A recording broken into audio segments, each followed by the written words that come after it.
Muy buenos días a todos, el Señor les bendiga, la gracia del Señor Jesucristo sea con todos ustedes y la presencia y la comunión del Espíritu Santo en sus vidas.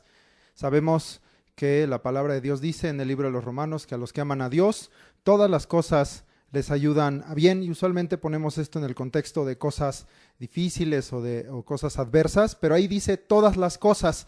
El estudiar la palabra de Dios, el escudriñarla, el aprender, el crecer en ella, nos ayuda para bien. Todas las cosas ayudan a bien a los que aman a Dios. ¿Y qué es amar a Dios? El Señor Jesús también nos enseñó que era: el que me ama, mi palabra guardará. Así que el aprender y el participar de esta enseñanza es bueno para tu vida.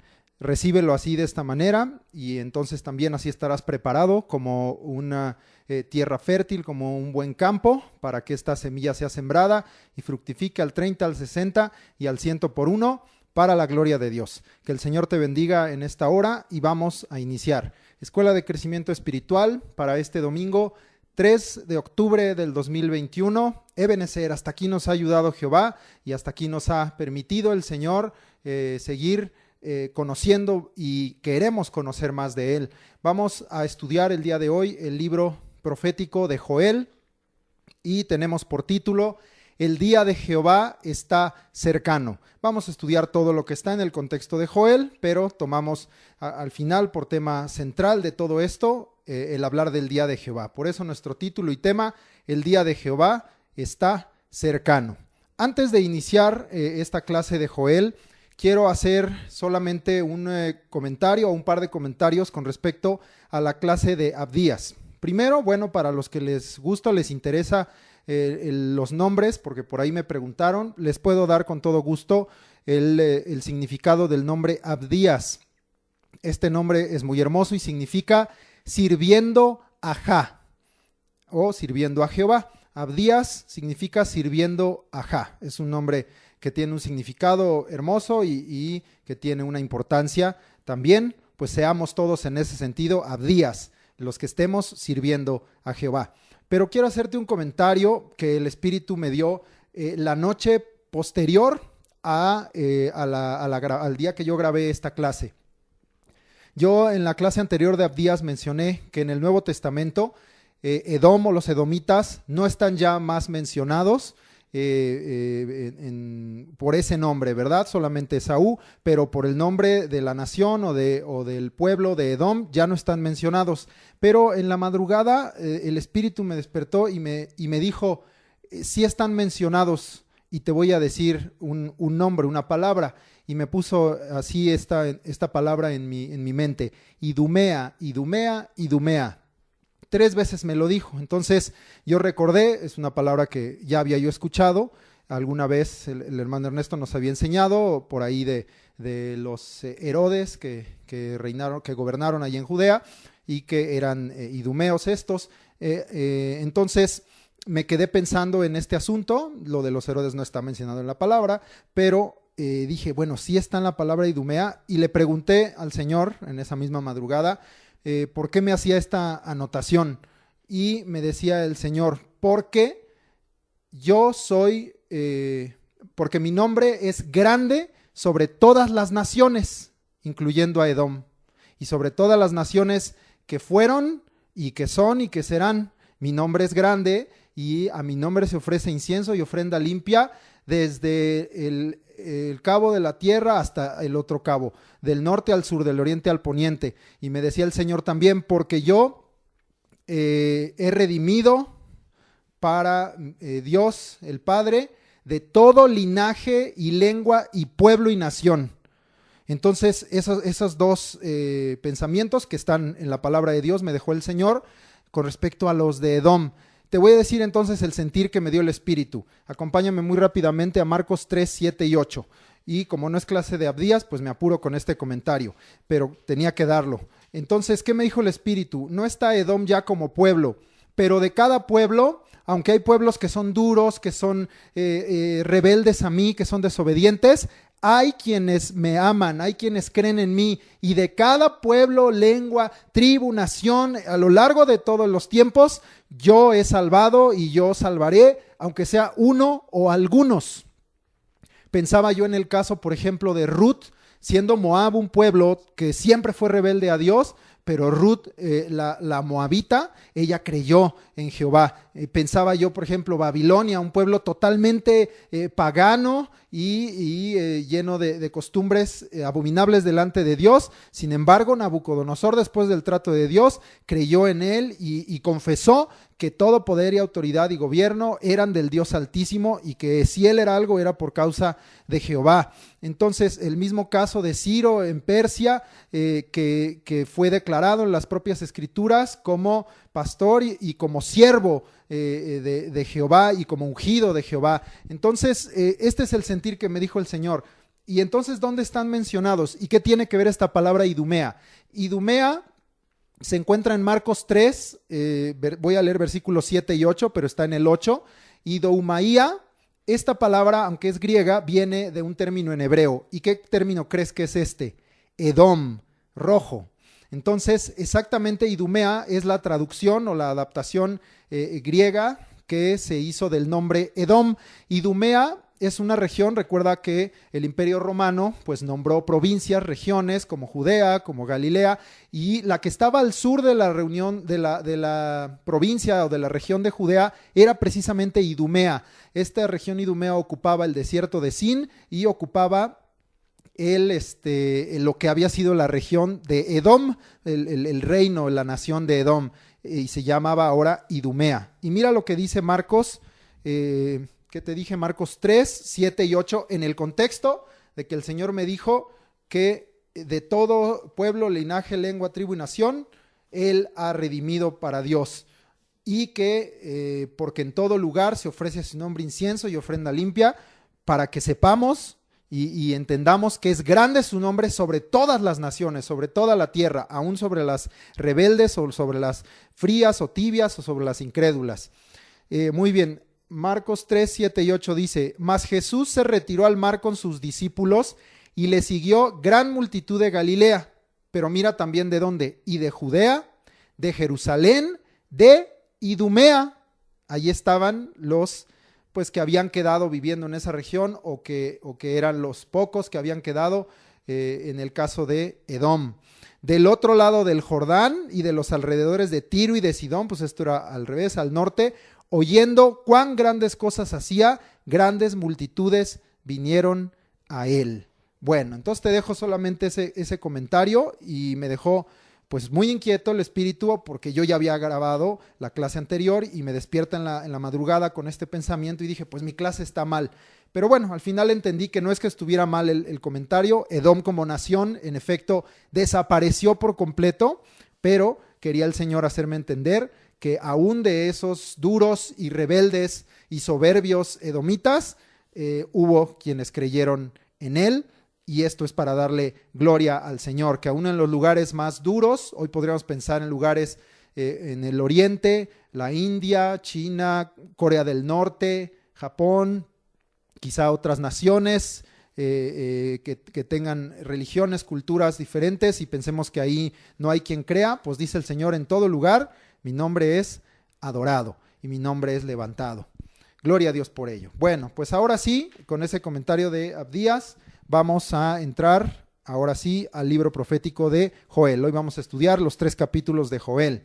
El profeta Joel por nombre solamente es mencionado en Joel 1:1, donde dice ahí, pues a quién fue dada esta palabra, y está también está ahí como receptor de la palabra de Jehová, y está también mencionado en Hechos 2:16, en la predicación de Pedro, haciendo referencia al libro de Joel, ya lo leeremos, por el apóstol Pedro. Entonces son las únicas 2 menciones de Joel, no hay en el contexto de este profeta más información. Sí te puedo decir, como hice hace rato con Abdías, el significado de Joel.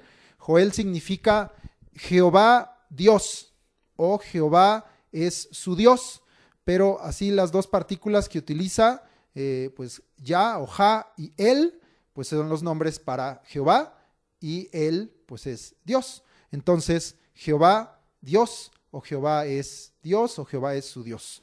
Eso significa Joel. Y por ahí hay otro nombre, Petuel. Hoy sí tengo muchos términos porque en este libro es importante el mirar el significado etimológico de muchas palabras. Petuel, que decía que era su papá, ese significa agrandado de Dios. Agrandado de Dios. Entonces, bueno, son nombres que en su significado son hermosos porque pues hablan de quién es nuestro Dios, como muchos de los nombres en la Biblia. Muy bien, bueno, pues vamos ahora sí. Este libro de Joel tiene una estructura, algunos consideran su lectura y sobre todo su comprensión difícil, pero yo te quiero dar pues 2 recomendaciones. La primera la hice desde la vez pasada con Abdías, que cuando leas los libros proféticos entiendas que tú y yo ya tenemos la revelación completa de las Escrituras. Ya conocemos los evangelios, ya conocemos la obra de Cristo y del Espíritu Santo, ya conocemos lo que está revelado en el libro del Apocalipsis, tenemos una revelación completa.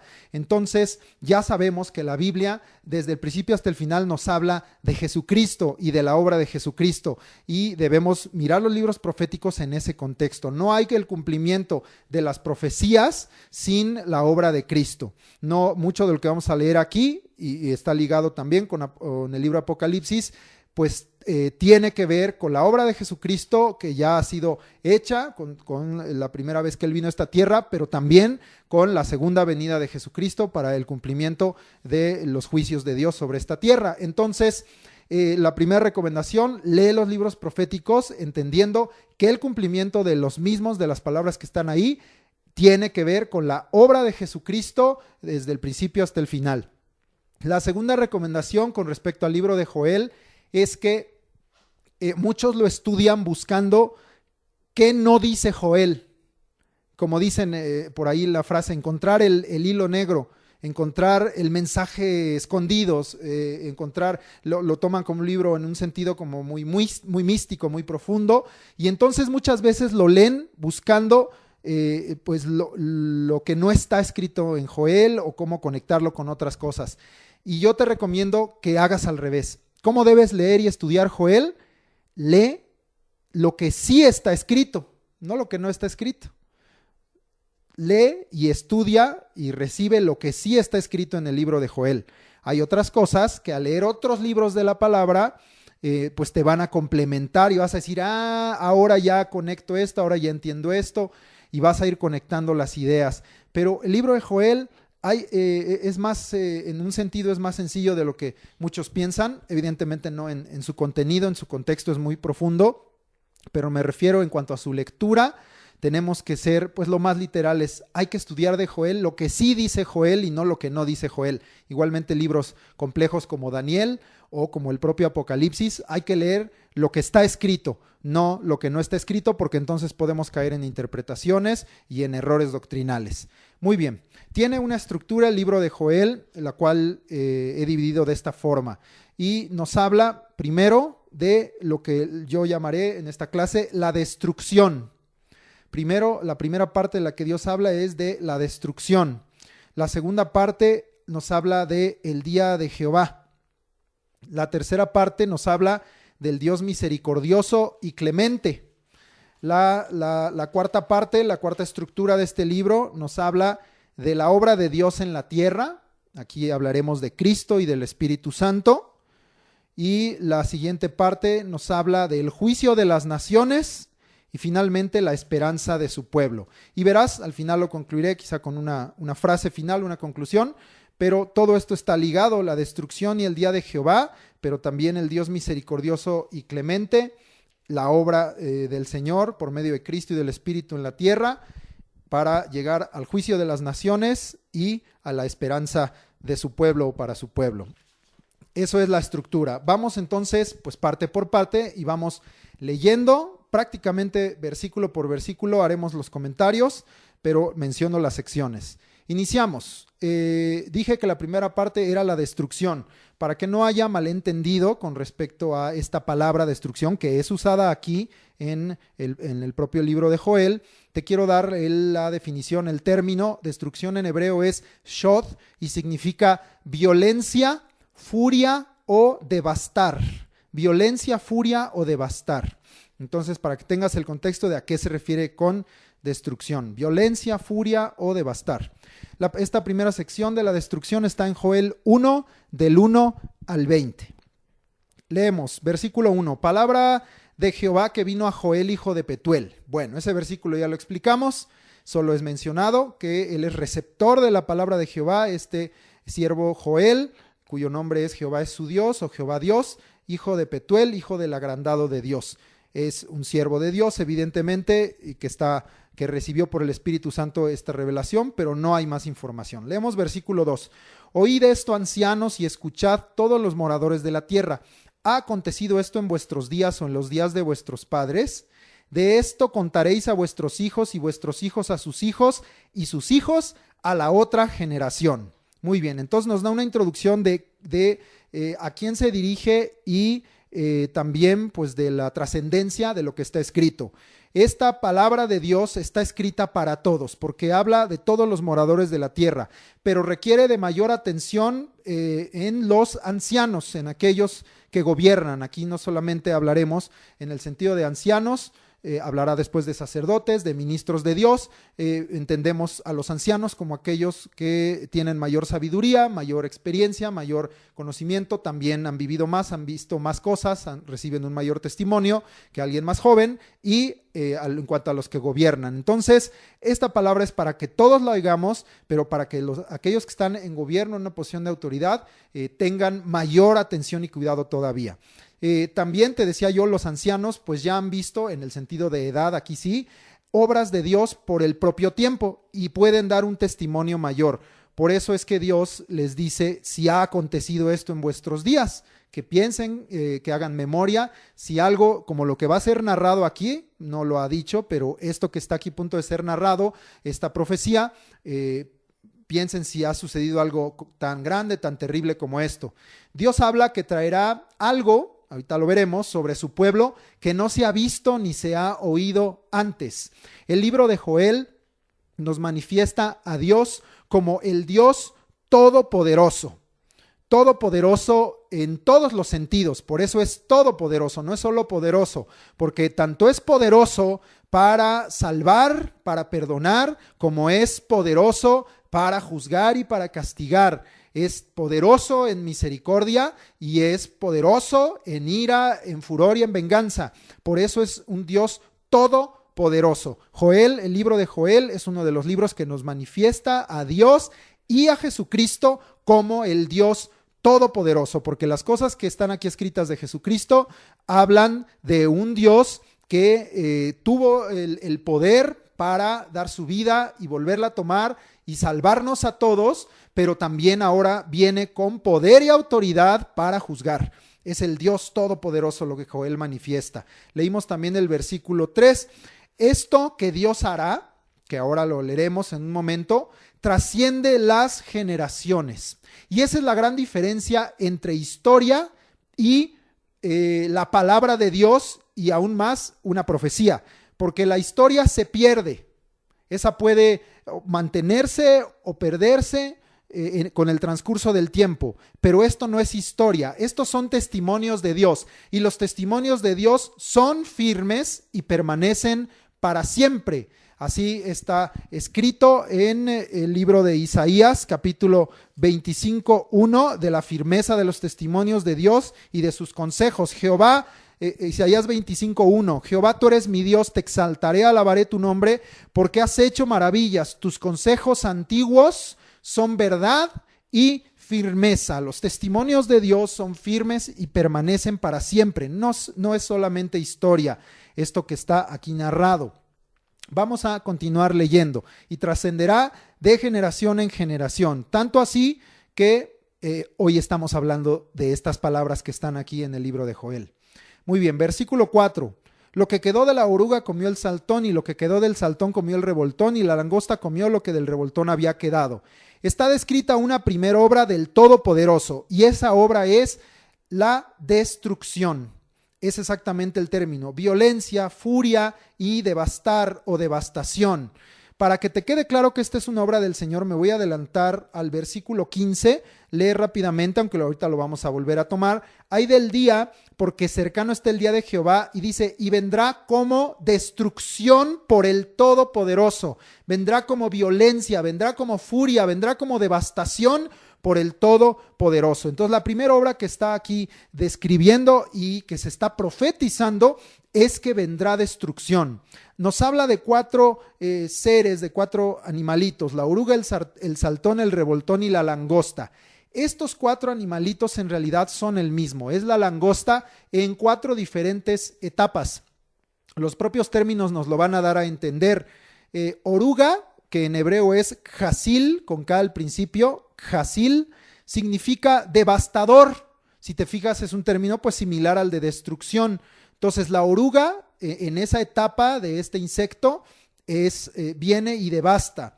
Pero luego dice que lo que quede de la oruga vendrá el saltón. Saltón, la palabra es arbé, y esa palabra es langosta, y en su concepto esta palabra significa langosta por su aumento rápido. Las langostas se multiplican muy rápido y se vuelven una plaga. Bueno, ese término arbeso significa langosta por su aumento rápido. Entonces esa destrucción y esa devastación, esa violencia y esa furia no va a ser poco a poco, va a ser muy rápido su aumento. El saltón representa lo rápido y lo destructivo, para que me entiendas, que será este juicio de parte de Dios. Luego dice que lo que quede del saltón lo comerá y lo destruirá el revoltón. El revoltón es la langosta joven, es una langosta que ya pasó de estas 2 etapas de oruga, saltón o pulgón, y ahora ya es revoltón. Yekek en hebreo, y esa es la langosta joven, y el término significa literalmente lamer o devorador. Entonces ya veíamos que la oruga es devastadora, el saltón aumenta rápidamente, el revoltón lame y devora. Es una langosta joven, y usualmente también en la Biblia, cuando se habla de jóvenes, veremos el asunto de los leoncillos adelante, tiene que ver que son muy impulsivos y muy violentos. Pues así será la destrucción, devoradora, impulsiva.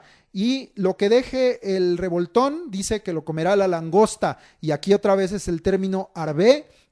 Y la raíz de esta palabra arbé que usamos en saltón y en langosta viene de rabá, que significa aumentar. Entonces se confirma que así es. Esta destrucción es rápida y es en aumento, es violenta, es con furia, es devastadora. ¿Ok? Entonces, pero quede claro que esto es de parte de Dios. Esto es un juicio de Dios sobre la tierra, y veremos que tiene también pues un significado para el pueblo de Dios y un paralelismo espiritual. Todo esto lo vamos a ir comentando, y por eso mencionaba yo en Joel 1:15, vendrá como destrucción por el Todopoderoso. Esta es una obra de Dios, no es una obra del reino de las tinieblas, no es una obra en ese sentido como muchos piensan, solamente de la naturaleza, como si se gobernara por sí misma la naturaleza. No existe la madre naturaleza.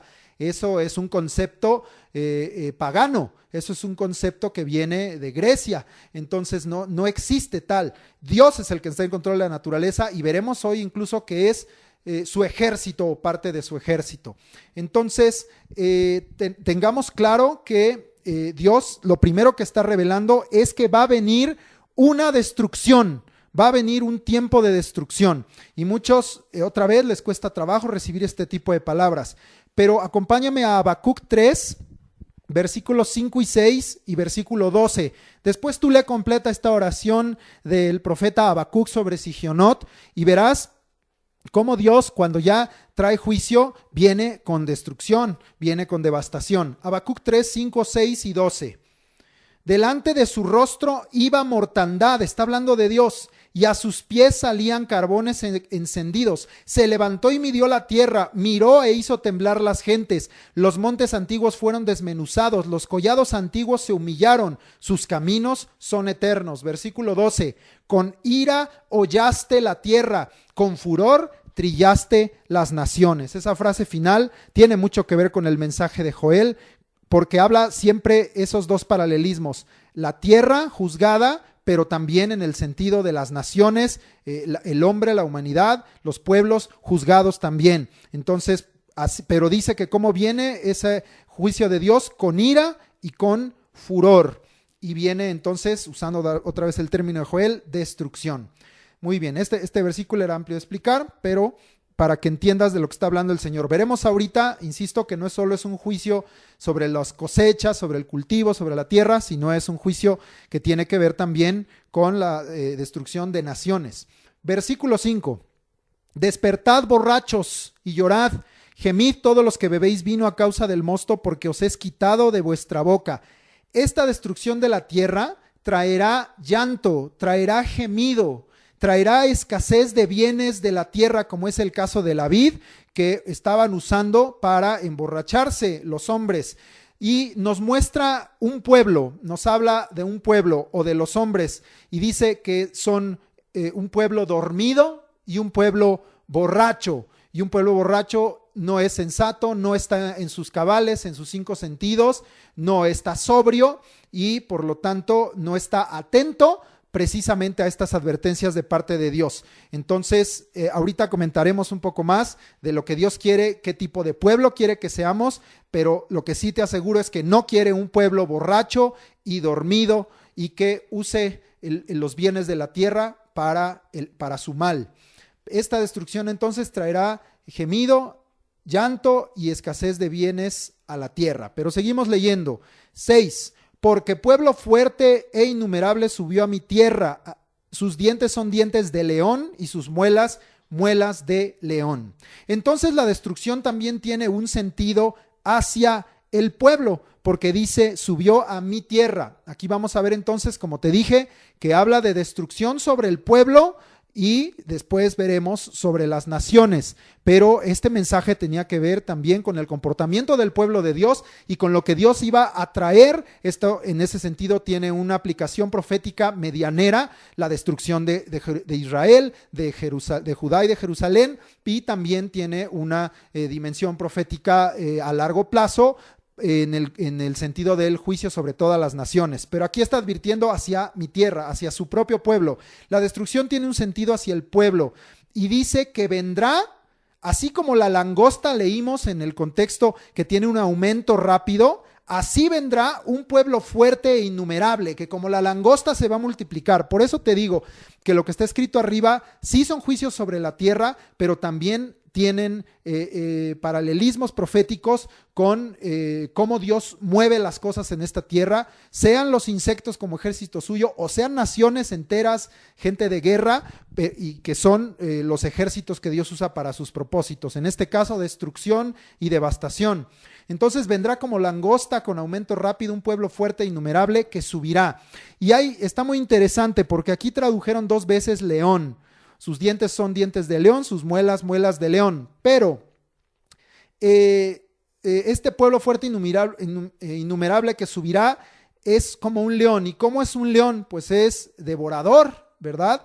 De nueva cuenta miramos los mismos términos que veíamos de violencia, de furia, de devastación, de destrucción. Es devorador un león. Pero aquí está interesante porque el primer león y el segundo león no son el mismo término en hebreo. El primer león es Ari y significa violencia, y aquí habla de un leoncillo, de un león joven. Lo que yo te decía, el ímpetu y la violencia de la juventud está manifestado ahí. Entonces dice que viene un primer león con violencia, como un leoncillo. El segundo león, el que habla de las muelas, y aún tiene lógica porque las muelas ya las tiene un león adulto, no un león joven. El segundo león es el término en hebreo laví, y ahí significa rugir o feroz. Entonces vendrán como olas de devastación, con violencia y después como con un rugido de león de manera feroz. Pero vamos a seguir leyendo qué hará este pueblo fuerte e innumerable que subirá a la tierra. 7. Asoló mi vid y descortezó mi higuera, del todo la desnudó y derribó, sus ramas quedaron blancas. En ambos sentidos, es decir, la destrucción sobre la tierra y la destrucción sobre el pueblo, esta destrucción traerá asolación, una tierra que perderá su fruto y ya no producirá, pero también un pueblo que será asolado. En ambos sentidos, esta destrucción traerá asolación. Y habla aquí que ya no habrá más vid. Sabemos que la vid está ligada al vino, al mosto, y nos da en un sentido, y en el propio contexto lo entendemos desde lo que está escrito arriba, de gozo. Entonces no habrá más gozo. Y también habla que de la higuera, no habrá más higuera. La higuera se describe en la Biblia como un fruto de dulzura y un árbol de buen fruto. Hay varias referencias, pero te quiero leer solamente una que se encuentra en el libro de los Jueces. De la vida aquí vamos a estar tomando más en el propio Joel, pero de la higuera te quiero leer Jueces 9:11, y dice este versículo, Jueces 9:11: y respondió la higuera: he de dejar mi dulzura y mi buen fruto para ir a ser grande sobre los árboles. Aquí es un ejemplo en donde están árboles hablando en esta parábola. Y aquí la higuera entonces describe muy claramente que habla de dulzura y de buen fruto. Entonces dice aquí que ya no habrá ni más gozo, representado en la vid, ni más dulzura ni buen fruto, representado por la higuera, sino que serán como un árbol que queda sin fruto y sin hojas y desgajado. Dice que será así un pueblo desnudo y un pueblo derribado. Entonces ve viendo que en esta destrucción siempre habla en paralelo de la destrucción de la tierra y de la destrucción del pueblo. Versículo 8: llora tú como joven vestida de cilicio por el marido de su juventud. La destrucción ya habíamos visto que traerá llanto, gemido y escasez. Entonces tengamos claro esto: la destrucción, cuando viene como un juicio de parte de Dios, trae un tiempo de lloro, trae un tiempo de cilicio, y el cilicio significa humillación y significa lamento. Y aquí hace un paralelismo con una joven que perdió a su marido. En los libros proféticos, y no es diferente aquí en Joel, Dios siempre se presenta mucho hablando de sí mismo en su relación con su pueblo, como el esposo, como el marido, como el varón, y el pueblo, y para nosotros hoy la iglesia, como su novia o como su esposa. Es un paralelismo muy normal. Bueno, el pueblo que está bajo destrucción, porque ahorita veremos más adelante qué oportunidad le da Dios al pueblo, pero en este punto solo está la destrucción profetizada, pues es entonces como una joven que pierde muy rápidamente a su marido. Entonces Dios habla de la ruptura de esa relación entre el esposo y la esposa o la novia. Muy bien, versículo 9, y esa será la condición de un pueblo en destrucción. Versículo 9: desapareció de la casa de Jehová la ofrenda y la libación, los sacerdotes ministros de Jehová están de duelo. Entonces en la destrucción ya vimos que se pierde el fruto de la tierra, ya vemos que se perderá el gozo y se perderá la dulzura, el buen fruto, será lloro, será lamento, será gemido. Pero también en el tiempo de la destrucción es quitada la ofrenda y la libación en la casa de Dios. La destrucción impide el correcto culto, servicio y ministerio o ministración delante de Dios. Y los sacerdotes ministros describe aquí que van a estar en duelo. Van a estar también entonces en humillación, en lamento, en lloro, en cilicio, porque va a ser impedido, va a ser estorbada el correcto culto, servicio y ministración delante de Dios. Cuando Jerusalén fue tomada y destruida, ¿se pudo seguir presentando delante de Dios sacrificios? No, ¿verdad? ¿Se podían hacer las cosas como Dios les había mandado? No. ¿En el cautiverio podían hacerlo? No podían hacerlo de la manera en que Dios les había mandado. Eso es a lo que se refiere precisamente, que en la destrucción, ahorita hablamos más adelante de ofrenda y libación, que será quitada la ofrenda, será quitada la libación también de su casa. Entonces entendamos que todo esto pues son tiempos de juicio, y lo podemos poner hoy muy claramente en el contexto de todo lo que estamos viviendo y experimentando, y miramos que muchas de estas cosas, la destrucción de la tierra, hoy hablamos de los bienes materiales, el lloro, el lamento, el gemido, y la pérdida o el estorbo para que podamos presentar ofrenda y libación delante de Dios, pues todo esto son cosas que hemos estado experimentando en este último año y medio. Muy bien, versículo 10. El campo está asolado, se enlutó la tierra, porque el trigo fue destruido, se secó el mosto, se perdió el aceite. El campo, entonces, ya lo vimos en ese sentido literal, está asolado, está enlutada la tierra. Aquí ya habla en un sentido más bien del hombre o de los habitantes de la tierra que entran en luto por todo lo que está sucediendo. Pero vamos a mencionar en particular estos 3 asuntos: sin trigo, sin mosto y sin aceite. Esto puede hablar de los frutos literales de la tierra, ¿verdad? Que sabemos que vienen el trigo pues de esa misma planta, el mosto de la vid y el aceite del olivo. Entonces podría hablar de que se dejan de producir estos 3 elementos necesarios que en ese momento pues eran fundamentales para la alimentación, para la vida. Pero en el sentido espiritual, en la destrucción se pierde el alimento también espiritual, se pierde el pan de la palabra que está representado por el trigo, es estorbado. Es como en tiempos de Samuel, que dice que escaseaba la palabra. Esto lo hemos vivido también. Dices, hay predicaciones, hay conferencias, pero no hay palabra. Hay gente que enseña, hay gente que se para en un púlpito, pero no hay palabra de Dios. Está escaseando la palabra de Dios. Esto es una de las cosas que hay cuando viene un tiempo de destrucción. Se pierde el alimento o el pan de la palabra, que es el trigo. También se pierde el mosto, que ya hablaba yo, que está ligado a la vid, está ligado al vino, está ligado a ese gozo del Espíritu, porque sabemos que en el día de Pentecostés pensaban que estaban ebrios por esa manifestación del Espíritu, pero lo leeremos. Pedro les dice, no están llenos de mosto, sino que están llenos del Espíritu Santo. Pero es un paralelismo y representa el mosto. El gozo del Espíritu se pierde también, y ese fruto del Espíritu que es el gozo. Y tercero, el aceite de la unción. Son 3 cosas que en el sentido espiritual se pierden en tiempos de destrucción y en tiempos de juicio. Se escasea o se pierde el alimento del trigo, el pan de la palabra, se pierde el mosto, el gozo del Espíritu, y se pierde el aceite de la unción. Te quiero preguntar, ¿qué es el pueblo de Dios? ¿Qué somos la iglesia de Jesucristo sin palabra, sin espíritu y sin unción? ¿Qué somos? Somos exactamente igual a cualquier otro hombre natural, a cualquier otra nación de esta tierra. El pueblo de Dios sin palabra, sin Espíritu Santo y sin la unción, pues no es pueblo de Dios, o no parece pueblo de Dios, ¿verdad? Y yo quiero leerte en este contexto, y esto lo vamos a usar en algunas ocasiones, Deuteronomio 32, versículos, voy a leerlo en 3 partes, primero del 11 al 14. Deuteronomio 32 del 11 al 14, porque quiero que mires lo que Dios deseaba y desea dar a su pueblo, y qué es lo que en la destrucción se está perdiendo, qué es lo que hay en la presencia de Dios, qué es lo que nos hace pueblo especial cuando estamos con Él, qué recibimos cuando estamos en la presencia de Dios, cuando estamos, como aquí lo leeremos, en sus alas, cuando somos parte de su nidada. Deuteronomio 32 del 11 al 14, mira lo que Dios da.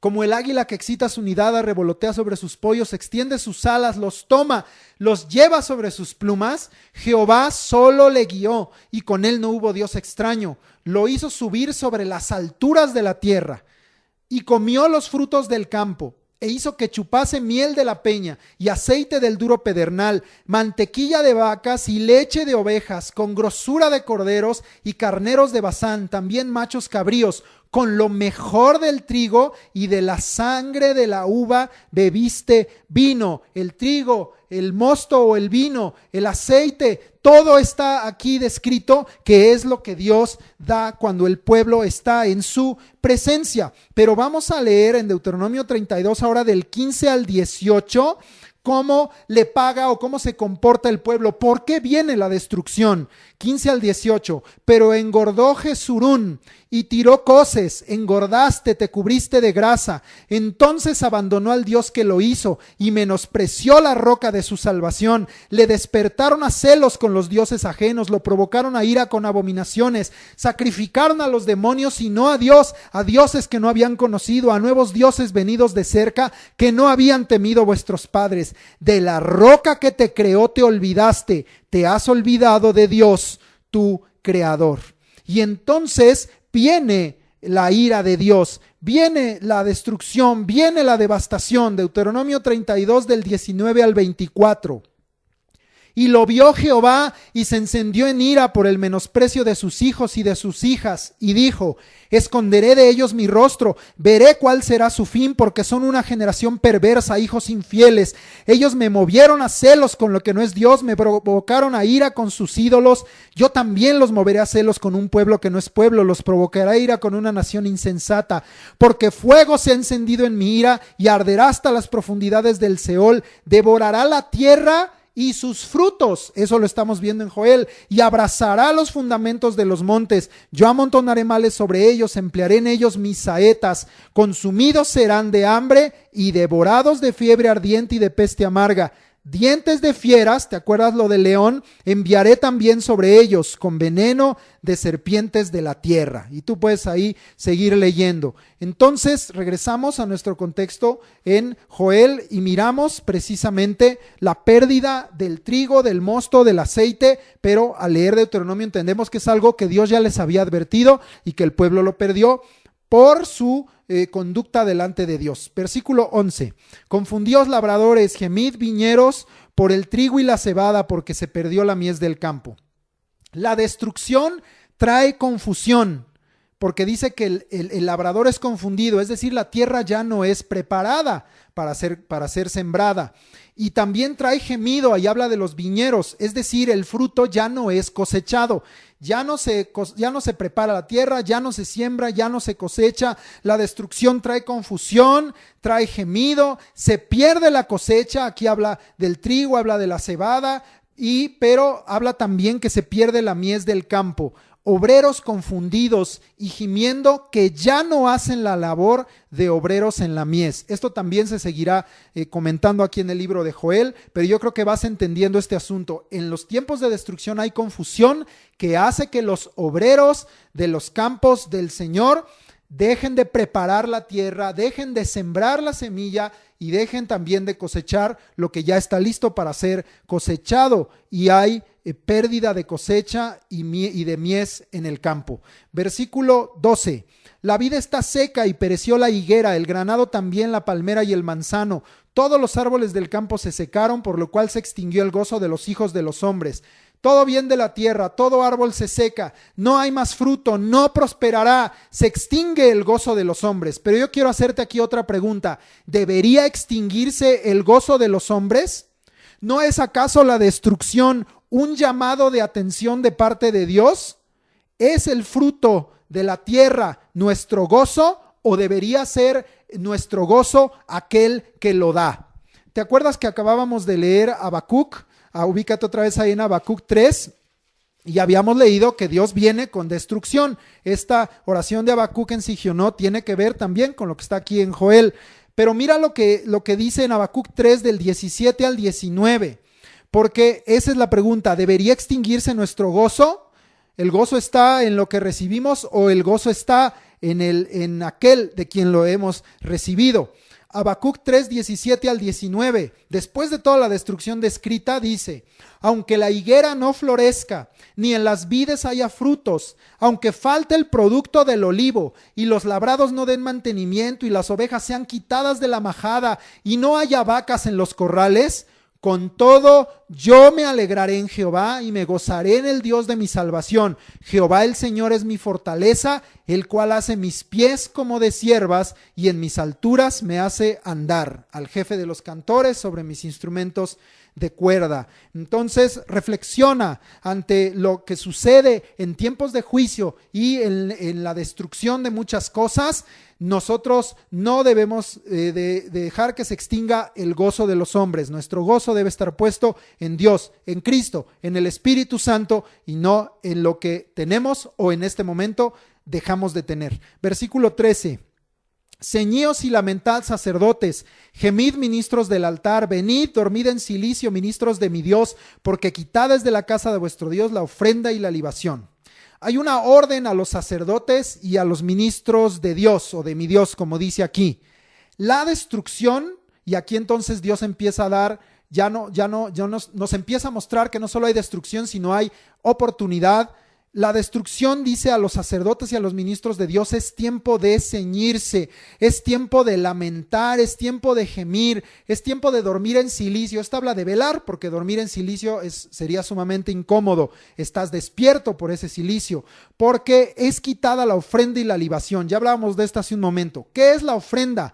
Lo que se eleva delante de Dios. ¿Y qué es la libación? Lo que se derrama delante de Dios. Todo aquello que es elevado y todo aquello que es derramado delante de Dios, decíamos hace un momento, que es impedido a que se presente como Dios en su voluntad, en su palabra ha mandado que se haga. Pero le dice a los sacerdotes, cuando tú mires esto, cuando mires que escasea la palabra y el aceite y el mosto, cuando mires que es estorbada el ministerio, el servicio, que no puedes ofrecer como se debe, que no puedes derramar como se debe, entonces es tiempo de que tú gimas, lamentes y te ciñas y veles. Y esto evidentemente habla de oración, habla de clamor, veremos de ayuno también delante de Dios. Versículo 14, porque hay más mandamiento para los sacerdotes y ministros. Proclamad ayuno, convocad asamblea, congregad a los ancianos y a todos los moradores de la tierra en la casa de Jehová vuestro Dios y clamad a Jehová. Hay más mandamiento a sacerdotes y ministros de Dios. Proclamen ayuno, convoquen asamblea. Aquí la palabra asamblea es atzeret en hebreo y significa hacer fiesta o festividad a Dios con solemnidad. Porque hoy dirías, bueno, entonces está diciendo que tienes que estar en asamblea en un templo. Dios lo que está diciendo es, quiero que entren en una solemnidad en donde levanten, ahorita veremos ese ayuno, ese clamor, esa oración, pero también su gratitud y sus alabanzas delante de mí. Convocada asamblea no solo es vamos a juntarnos. La asamblea en realidad no habla de estar juntos, sino de estar unánimes. ¿Y qué es estar unánimes? En un mismo espíritu. Hoy, con el impedimento que tenemos de congregarnos en un templo, podemos de todos modos permanecer en asamblea, en congregación, si estamos cada uno en unidad con el Espíritu, si estamos cada uno en el mismo Espíritu, entonces estamos de todos modos, aunque no estemos juntos, en asamblea, en unidad, y podemos entonces entrar en una fiesta con solemnidad, con honra, con honor, con reconocimiento delante de Dios. También dice ahí, congreguen a los ancianos, porque este mensaje era de llamar atención a los ancianos, y luego al pueblo también en la casa de Dios, a todos los moradores de la tierra. Hoy la presencia de Dios es más que un templo. Eso yo creo que lo debes tener claro. Si no has entendido eso en este tiempo tan largo de estar en casa, pues no sé qué más necesite hacer Dios para que lo comprendas. La presencia de Dios es mucho más que un templo. Y todo con un propósito claro. El ayuno, la convocación, el congregarse, el estar en la presencia de Dios tiene un propósito claro. Clamad, clamad a Dios. Ahí está entonces cuando viene Dios y muestra esa puerta o esa llave para abrir esa puerta de oportunidad para este pueblo y la tierra que está en destrucción. Versículo 15. Ay del día, porque cercano está el día de Jehová y vendrá como destrucción por el Todopoderoso. La destrucción entonces, porque tú dirás, hace rato mencionas juicio, ¿y dónde decía aquí juicio? Pues aquí está, porque es un ay, y los ayes son juicios. La destrucción es juicio de Dios, porque dice ay del día, y hay una verdad innegable que está aquí escrita, y ese es también el centro de nuestra enseñanza hoy. El día de Jehová está cercano, pero empezamos a mirar qué características tiene el día de Jehová, y miramos que es día de destrucción por el Todopoderoso, para que tú empieces a entender desde este versículo qué es el día de Jehová, pero ahorita vendrá una explicación más amplia en el capítulo 2. El día de Jehová está cercano. Ten claro esto, es una verdad innegable, eso está escrito y sucederá, es verdad. El día de Jehová está cada día más cerca y es día de destrucción por la mano de Dios. Es destrucción hecha por el Todopoderoso y es juicio. Versículo 16, leemos: ¿no fue arrebatado el alimento de delante de nuestros ojos, la alegría y el placer de la casa de nuestro Dios? Leo 17, el grano se pudrió debajo de los terrones, los graneros fueron asolados, los alfolíes destruidos, porque se secó el trigo. cómo gimieron las bestias, cuán turbados anduvieron los hatos de los bueyes, porque no tuvieron pastos. También fueron asolados los rebaños de las ovejas. Leí hasta ahí, hasta el 18. La destrucción entonces nos habla, esta destrucción aquí narrada, que tiene que ver con el día de Jehová. Pero Dios les dice, ya ha habido destrucción por juicios que yo he hecho sobre la tierra, sobre los hombres, sobre mi propio pueblo. Ya ha habido destrucción y juicios previos. Y ustedes ya han visto con sus ojos alimento arrebatado delante de sus ojos, arrebatada la alegría, arrebatado el placer de la casa de Dios. Ustedes han visto que esto puede suceder, que es verdad. Han visto la pérdida del grano, han visto la asolación de la provisión, han visto que no hay más trigo, que se ha secado, les ha tocado ver. Por eso decía al principio a los ancianos que ellos han sido testigos ya de cosas así, pues esto será mucho peor. ¿Por qué Dios les recuerda esos juicios, esas destrucciones que ya ha habido antes? Para que sepan que esta destrucción es mayor todavía, para que teman, para que busquen a Jehová. Y les dice el Señor, recuerden que todo esto trajo gemido de los hombres y aún de las bestias, de los bueyes, de las ovejas que se quedaron sin pastos. Esto ustedes ya lo han visto, esto tus ojos ya lo han visto. Nosotros ya hemos mirado, podemos tomar ese ejemplo aquí en México de los sismos. Vimos el sismo del 85, vimos el sismo del 2017, hemos visto que pueden venir juicios sobre esta tierra y sin embargo la nación de México permanece en su dureza, pero va a llegar un tiempo en que Dios va a decir, pues ya no más juicios parciales o previos. Ahora viene el día de Jehová en que todo será juzgado y todo será consumido, será destruido. Entonces, todo esto es para que recordemos todo lo que Dios ya ha obrado, ya ha hecho, y que temamos al Dios Todopoderoso. Versículos 19 y 20.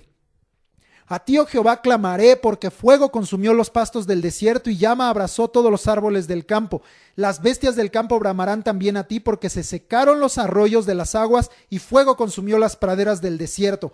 El profeta entiende que ante tal devastación y siendo revelada la destrucción que vendrá, es tiempo, como Dios dio mandamiento antes, de clamar a ti, Jehová. Es el tiempo de la destrucción para ti, para mí. ¿Qué significa? Significa tiempo de clamar a ti, Jehová, por causa del fuego consumidor, por causa del fuego abrasador que secó los arroyos y consumió las praderas. En ese contexto quiero que leas conmigo Hebreos 12 del 25 al 29, porque todo esto es obra de Dios. Hebreos 12, 25 al 29.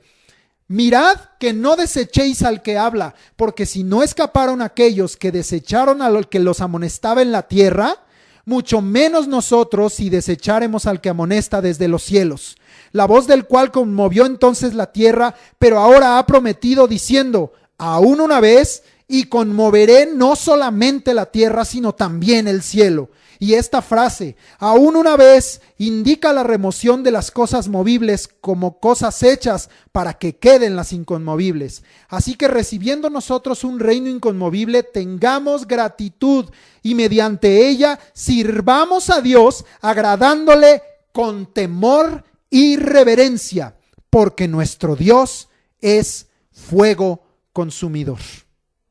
El profeta entiende que ante tal devastación y siendo revelada la destrucción que vendrá, es tiempo de clamar a Jehová, porque Dios es fuego consumidor.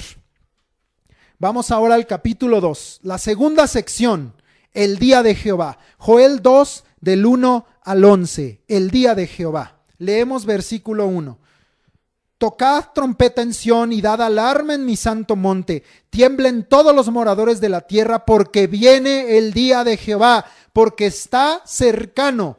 Y ahí me detengo. Ante la advertencia de lo inminente, de lo cercano del día de Jehová, porque el día de Jehová vendrá, no en el contexto del profeta, te lo estoy diciendo a ti hoy, el día de Jehová vendrá, está cercano. Dice que ante lo inminente de esta advertencia hay que tocar trompeta y dar alarma, hay que advertir, hay que levantar la voz como yo estoy haciendo hoy. pero dice que todo esto se hace desde Sión y desde el Monte Santo. Es decir, la alarma debe partir de alguien que está parado en la presencia de Dios y debe hacerlo conforme a su palabra, porque Isaías 2:3 dice en su parte final que de Sión saldrá la ley y de Jerusalén la palabra de Dios. Entonces el hecho de tocar trompeta y dar alarma desde el Santo Monte, desde Sión, significa que tiene que ser hecho en la presencia de Dios, en la presencia del Espíritu Santo y conforme a la palabra de Dios, porque de ahí es de donde sale la ley y la palabra de Dios, de Sión y de Jerusalén. Isaías 2:3. Por segunda ocasión, la profecía señala que el día de Jehová está cercano. Esta es razón de temer y de temblar. Versículo 2. Día de tinieblas y de oscuridad, día de nube y de sombra, como sobre los montes se extiende el alba, así vendrá un pueblo grande y fuerte, semejante a él no lo hubo jamás, ni después de él lo habrá en años de muchas generaciones. El día de Jehová, vamos entonces a ver, veíamos arriba que es día de destrucción, pero aquí también dice que el día de Jehová que está cercano es día de tinieblas y de oscuridad, es día de nube y de sombra. Es día en que Dios usará su ejército para ejecutar sus juicios. Es de parte de Dios esta destrucción. Joel 2:11 dice: y Jehová dará su orden delante de su ejército, porque muy grande es su campamento, fuerte es el que ejecuta su orden, porque grande es el día de Jehová y muy terrible. ¿Quién podrá soportarlo? Leí ahí adelante el versículo 11, ya lo leeremos detenidamente, pero para que entiendas que en el día de Jehová, Él es el que está dando la orden para que se ejecuten sus juicios.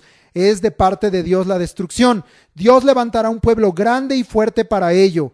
Pensamos, como te dije hace un momento, en el cumplimiento medianero en Israel, en Judá, en Jerusalén, pero también en el cumplimiento final descrito ampliamente en Apocalipsis. Y para que todo esto que hemos leído y lo que leeremos entiendas que tiene que ver con cumplimientos proféticos de cosas que aún no han sucedido, pero que tienen que ver con la obra de Jesucristo y con la venida del Señor, quiero leer sin comentar Apocalipsis 8:6 al 9:21. Y verás que estamos hablando el mismo asunto, la misma advertencia de parte de Dios. Apocalipsis 8:6 al 9:21. Y los 7 ángeles que tenían las 7 trompetas se dispusieron a tocarlas. El primer ángel tocó la trompeta y hubo granizo y fuego mezclados con sangre que fueron lanzados sobre la tierra, y la tercera parte de los árboles se quemó y se quemó toda la hierba verde. El segundo ángel tocó la trompeta y como una gran montaña ardiendo en fuego fue precipitada en el mar, y la tercera parte del mar se convirtió en sangre. Y murió la tercera parte de los seres vivientes que estaban en el mar, y la tercera parte de las naves fue destruida. El tercer ángel tocó la trompeta y cayó del cielo una gran estrella ardiendo como una antorcha, y cayó sobre la tercera parte de los ríos y sobre las fuentes de las aguas, y el nombre de la estrella es Ajenjo. Y la tercera parte de las aguas se convirtió en ajenjo, y muchos hombres murieron a causa de esas aguas porque se hicieron amargas.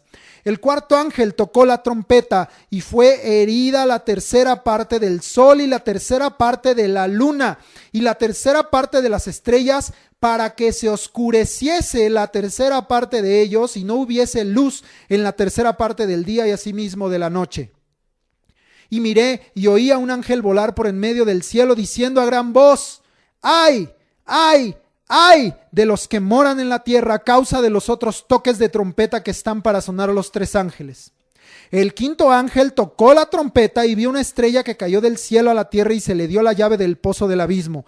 Y abrió el pozo del abismo y subió humo del pozo como humo de un gran horno. Y se oscureció el sol y el aire por el humo del pozo. Y del humo salieron langostas sobre la tierra, y se les dio poder como tienen poder los escorpiones de la tierra. Y se les mandó que no dañasen a la hierba de la tierra, ni a cosa verde alguna, ni a ningún árbol, sino solamente a los hombres que no tuviesen el sello de Dios en sus frentes. Y les fue dado no que los matasen, sino que los atormentasen 5 meses, y su tormento era como tormento de escorpión cuando hiere al hombre. Y en aquellos días los hombres buscarán la muerte, pero no la hallarán, y ansiarán morir, pero la muerte huirá de ellos. El aspecto de la langosta era semejante a caballos preparados para la guerra. En las cabezas tenían como coronas de oro, sus caras eran como caras humanas, tenían cabello como cabello de mujer, sus dientes eran como de leones. Tenían corazas como corazas de hierro, el ruido de sus alas era como el estruendo de muchos carros de caballos corriendo a la batalla. Tenían colas como de escorpiones y también aguijones, y en sus colas tenían poder para dañar a los hombres durante 5 meses. Y tienen por rey sobre ellos al ángel del abismo, cuyo nombre en hebreo es Abadón y en griego Apolión. El primer ay pasó. He aquí vienen aún 2 ayes después de esto. El sexto ángel tocó la trompeta y oí una voz de entre los 4 cuernos del altar de oro que estaba delante de Dios, diciendo al sexto ángel que tenía la trompeta: desata a los 4 ángeles que están atados junto al gran río Éufrates. Y fueron desatados los 4 ángeles que estaban preparados para la hora, día, mes y año, a fin de matar a la tercera parte de los hombres. Y el número de los ejércitos de los jinetes era 200 millones. Yo oí su número. Así vi en visión los caballos y a sus jinetes, los cuales tenían corazas de fuego, de zafiro y de azufre, y las cabezas de los caballos eran como cabezas de leones, y de su boca salían fuego, humo y azufre. Por estas 3 plagas fue muerta la tercera parte de los hombres, por el fuego, el humo y el azufre que salían de su boca, pues el poder de los caballos estaba en su boca y en sus colas, porque sus colas semejantes a serpientes tenían cabezas y con ellas dañaban. Y los otros hombres que no fueron muertos con estas plagas, ni aun así se arrepintieron de las obras de sus manos, ni dejaron de adorar a los demonios y a las imágenes de oro, de plata, de bronce, de piedra y de madera, las cuales no pueden ver, ni oír, ni andar, y no se arrepintieron de sus homicidios, ni de sus hechicerías, ni de su fornicación, ni de sus hurtos. Apocalipsis 8:6 al 9:21. Ahora leemos.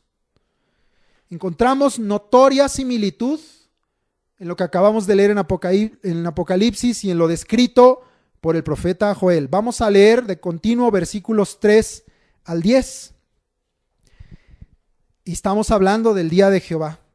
Delante de él, está hablando de este ejército grande y fuerte, delante de él consumirá fuego, tras de él abrazará llama, como el huerto del Edén será la tierra delante de él, y detrás de él como desierto asolado, ni tampoco habrá quien de él escape. Su aspecto como aspecto de caballos, y como gente de a caballo correrán. Como estruendo de carros saltarán sobre las cumbres de los montes, como sonido de llama de fuego que consume hojarascas, como pueblo fuerte dispuesto para la batalla. Delante de él temerán los pueblos, se pondrán pálidos todos los semblantes. Como valientes correrán, como hombres de guerra subirán el muro, cada cual marchará por su camino y no torcerá su rumbo. Ninguno estrechará a su compañero, cada uno irá por su carrera, y aun cayendo sobre la espada no se herirán. Irán por la ciudad, correrán por el muro, subirán por las casas, entrarán por las ventanas a manera de ladrones. Delante de él temblará la tierra, se estremecerán los cielos, el sol y la luna se oscurecerán y las estrellas retraerán su resplandor. Leemos de una vez el versículo 11. Porque esto es de parte de Dios. Y Jehová dará su orden delante de su ejército, porque muy grande es su campamento, fuerte es el que ejecuta su orden. Porque grande es el día de Jehová y muy terrible. ¿Quién podrá soportarlo? La orden de destrucción y sobre este ejército que consume, que es fuerte, que es temible, que es valiente, que es numeroso, que hace que tiemblen los hombres, que hace que se oscurezcan las lumbreras, la orden y el control sobre estas huestes es de parte de Dios. Él es el Todopoderoso, versículo 15, y vendrá como destrucción por el Todopoderoso. Me refería al 1:15, que lo habíamos ya leído. Él es el Todopoderoso. Y aunque el campamento es muy grande y es un ejército muy fuerte, el que ejecuta esta orden, el Todopoderoso es más fuerte que ellos y tiene la soberanía y tiene la autoridad para mandar y que se ejecute su orden. Así como es Dios grande, poderoso, temible, terrible, así será el día de Jehová. grande y muy terrible. ¿Y quién podrá soportarlo? Debemos tener claras estas cualidades de Dios, porque esto nos lleva al temor de Dios. Te leo algunas citas que lo describen de esta manera al Señor. Éxodo 15:11. ¿Quién como tú, oh Jehová, entre los dioses? ¿Quién como tú, magnífico en santidad, terrible en maravillosas hazañas, hacedor de prodigios? Ahora acompáñame a leer Job 37. Job 37, 22, en su parte B, dice aquí cómo describe a Dios. En Dios hay una majestad terrible. Job 37, 22b. Finalmente lee conmigo Isaías 13:9. Isaías 13:9.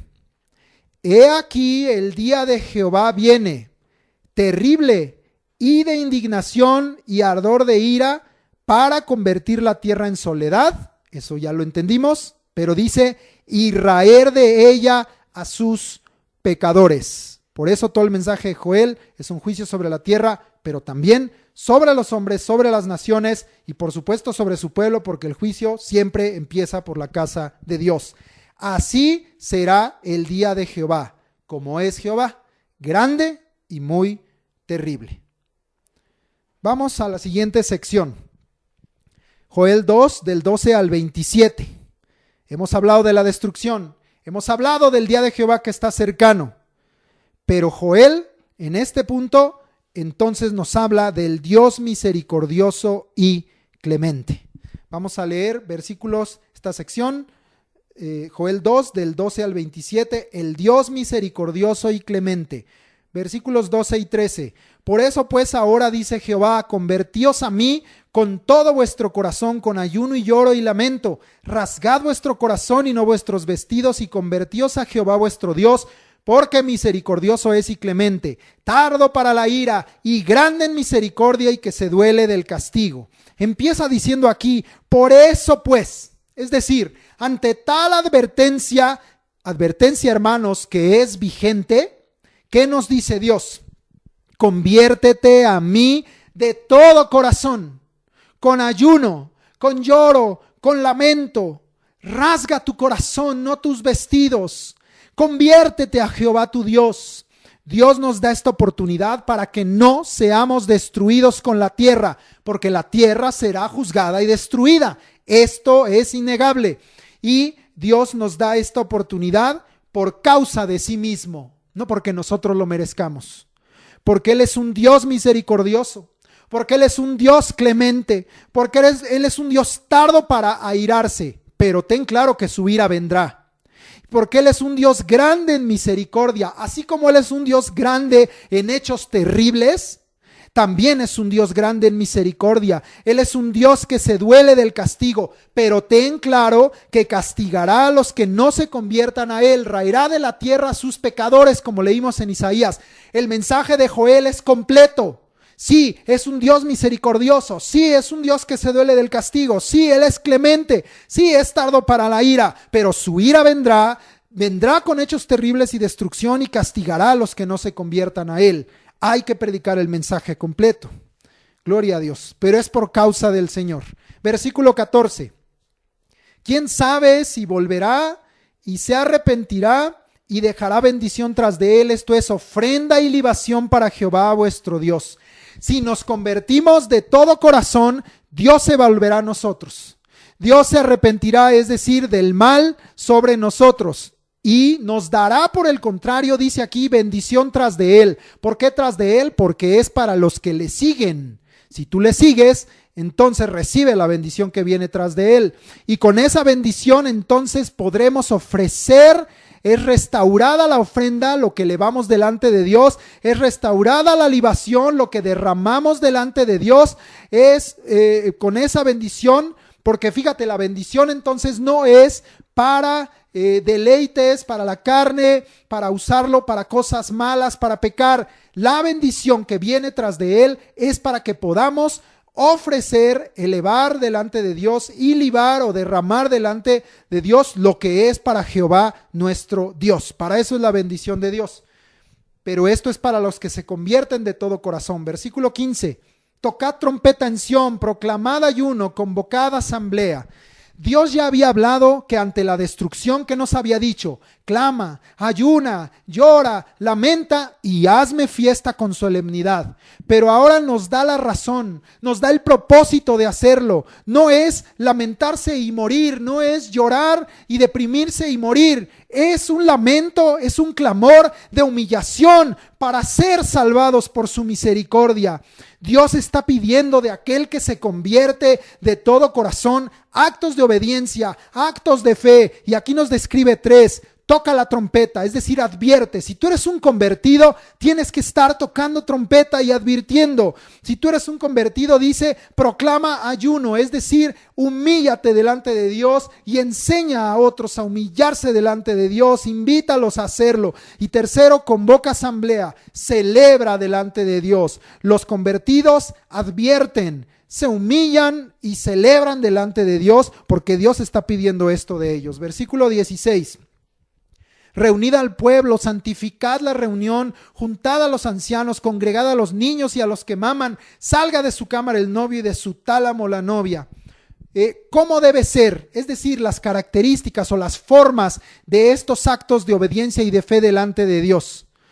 Dice primero que debemos estar reunidos como pueblo, siervos, santos, familias, que es lo que Dios desea, que estemos reunidos, como ya te expliqué hace rato, no juntos, sino unánimes. Y también podemos estar juntos, gloria a Dios por ello. Santificando la reunión. Aquí es muy importante, si cada uno se santifica, ¿cuánto más no estará santificada la reunión de los santos? Porque podemos santificar un lugar, porque podemos santificar una reunión, pero cada uno de nosotros debemos también santificarnos delante de Dios como instrumentos del Señor, como sacerdotes, como ministros de Dios. Si cada uno se santifica, la reunión también se santifica. Dice, juntos los ancianos. Como el anciano es el que gobierna y el que enseña, aquí está hablando que entonces Dios quiere que haya comunión con el Espíritu y unidad espiritual en la palabra, en la doctrina, pero no entre hombres, sino la unidad del Espíritu, sino la doctrina de Cristo, y eso a lo que se refiere. También dice que sin acepción, es decir, sin rechazo y también sin excepción, sin consentimiento. Te voy a explicar esto, porque ahí dice que deben participar los niños, los bebés, dice ahí, los que maman, aún el novio y la novia recién casados, que era importante y ellos podían tomar incluso un año sabático para iniciar su matrimonio, su vida de casados, pues dice, es más importante, es mejor esto. Es mejor venir delante de la presencia de Dios, es mejor humillarse delante de Él, es mejor estar celebrando en asamblea delante del Señor. Aún en ese tiempo tan importante, dice el Señor, esto es mejor y más ante el tiempo de la destrucción. Pero te decía yo que sea sin acepción y sin excepción. La acepción es que tú rechaces a alguien, que no le permitas a alguien participar, pero la excepción es cuando tú haces consentimiento. Ay, pues está joven, está niño, pues déjalo, total, que no venga, luego lo hará. Eso es excepción. No hagas acepción, pero tampoco, es decir, no rechaces, pero tampoco hagas excepción por consentimiento. Aquí dice que todos, el pueblo entero, los hombres que moraban, dice, los moradores de la tierra, pero aquí dice también aún los niños y los que maman, todos estamos llamados para humillarnos delante de Dios. Versículo 17. Entre la entrada y el altar lloren los sacerdotes ministros de Jehová y digan, perdona, oh Jehová, tu pueblo y no entregues al oprobio tu heredad para que las naciones se enseñoren de ella. ¿Por qué han de decir entre los pueblos dónde está su Dios? ¿Qué debemos hacer en la asamblea? ¿Qué debemos hacer cuando estamos en la presencia de Dios, en este clamor, en esta humillación? Antes de los sacrificios, antes de las ofrendas, antes de las libaciones, debemos presentarle a Dios el quebrantamiento de corazón, la confesión, el arrepentimiento, porque tú recuerdas, aquí dice, entre la entrada y el altar, esto es el atrio. En el atrio se lavaban el cuerpo, pero Dios ahora quiere más. Dios quiere corazones limpios. Antes de venir a la ofrenda, a la libación, a la asamblea, dice, en donde se lavaban antes solamente las manos, los pies, ahora quiero todo limpio y corazones limpios. Dios quiere ahora más que solamente manos o cuerpos limpios, quiere todo tu ser limpio. ¿Y esto cómo se hace? Dice ahí, pidiendo perdón a Dios por todo su pueblo, confesando, rogando que no seamos entregados al oprobio, a la vergüenza pública, y por dos razones. Porque uno le dice al Señor, porque somos heredad de Dios, Señor, somos tu pueblo, acuérdate, y porque tú eres nuestro Dios. Y tú eres Dios, es reconocerle, es reconocer nuestra posición delante de Él, es reconocer la obra que Él ha hecho por nosotros, y es honrar y es recordarle al Señor, Señor, perdónanos, te confesamos nuestro pecado, nuestra maldad, nos arrepentimos, queremos ser lavados, queremos tener corazones limpios, queremos un corazón humilde, quebrantado, humillado delante de ti, que tú no desprecias, por amor de tu nombre y por amor de tu pueblo. Perdónanos, Señor. Un pueblo que no se arrepiente es un pueblo que no puede participar de todas estas cosas mandadas por Dios por una sencilla razón, porque no se ha convertido. Arrepentíos y convertíos va de la mano, para que sean borrados vuestros pecados y vengan de la presencia del Señor tiempos de refrigerio. Versículo 18.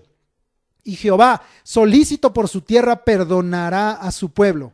¿Cuál es el resultado de convertirse y arrepentirse? ¿O de arrepentirse y convertirse realmente delante de Dios? El perdón de Dios a su pueblo. Y vamos a ver todo lo que se restaura. Versículo 19.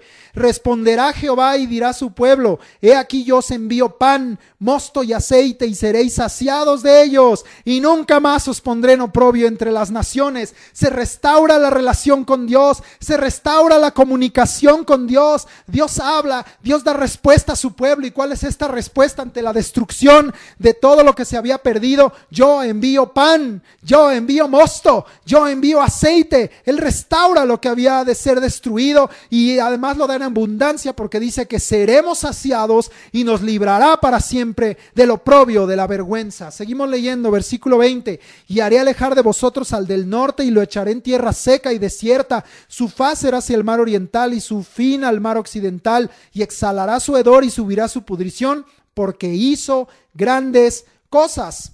La obra de Dios, cuando nos convertimos a Él de todo corazón, ahora esa obra grande, terrible, poderosa, es ahora a nuestro favor, porque Él va a alejar a nuestros destruidores y no nos pueden tocar, serán echados lejos. Y aunque hará las cosas grandes que Dios le mandará, porque Dios le dio la orden y destruirá todo lo que le manda destruir, los convertidos no seremos tocados, seremos guardados. Gloria a Dios.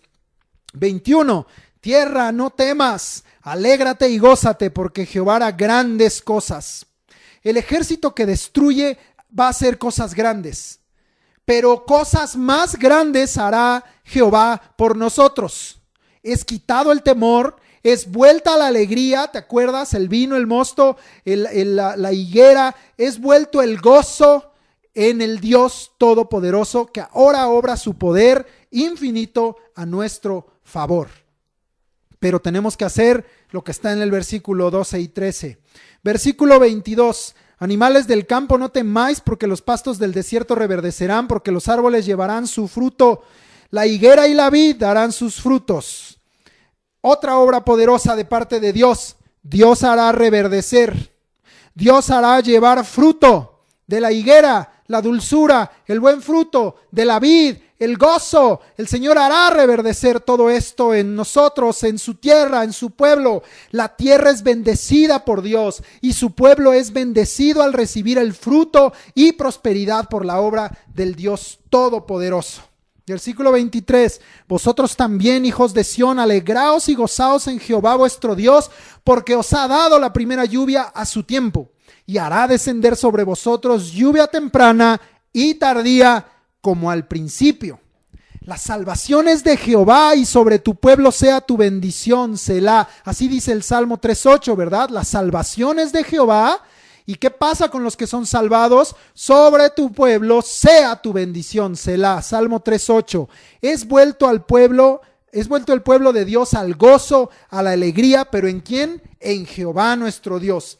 Antes había un tiempo de cosecha y de bendición, Pero ahora Dios dice que dará lluvia a su tiempo, pero dará lluvia temprana, pero también dará lluvia tardía. Es una bendición ahora para todo tiempo. Es una bendición permanente de parte de Dios. Y es muy importante la frase que dice ahí al final, como al principio. Recuerda Deuteronomio 32, 11 y 14, cómo Dios lo deseó, cómo Dios preparó, cómo Dios hizo para con nosotros. Nos hizo subir sobre las alturas, nos dio a comer del fruto del campo, miel de la peña, aceite del duro de pedernal, lo mejor del trigo, lo mejor de la vacada, de las ovejas, de la mantequilla, de la leche, de los machos cabríos. Dice que el Señor nos hizo participar de todo esto. Eso es lo que Dios ha deseado siempre, ha preparado y ha hecho para nosotros. Dice el Señor, como al principio lo haré.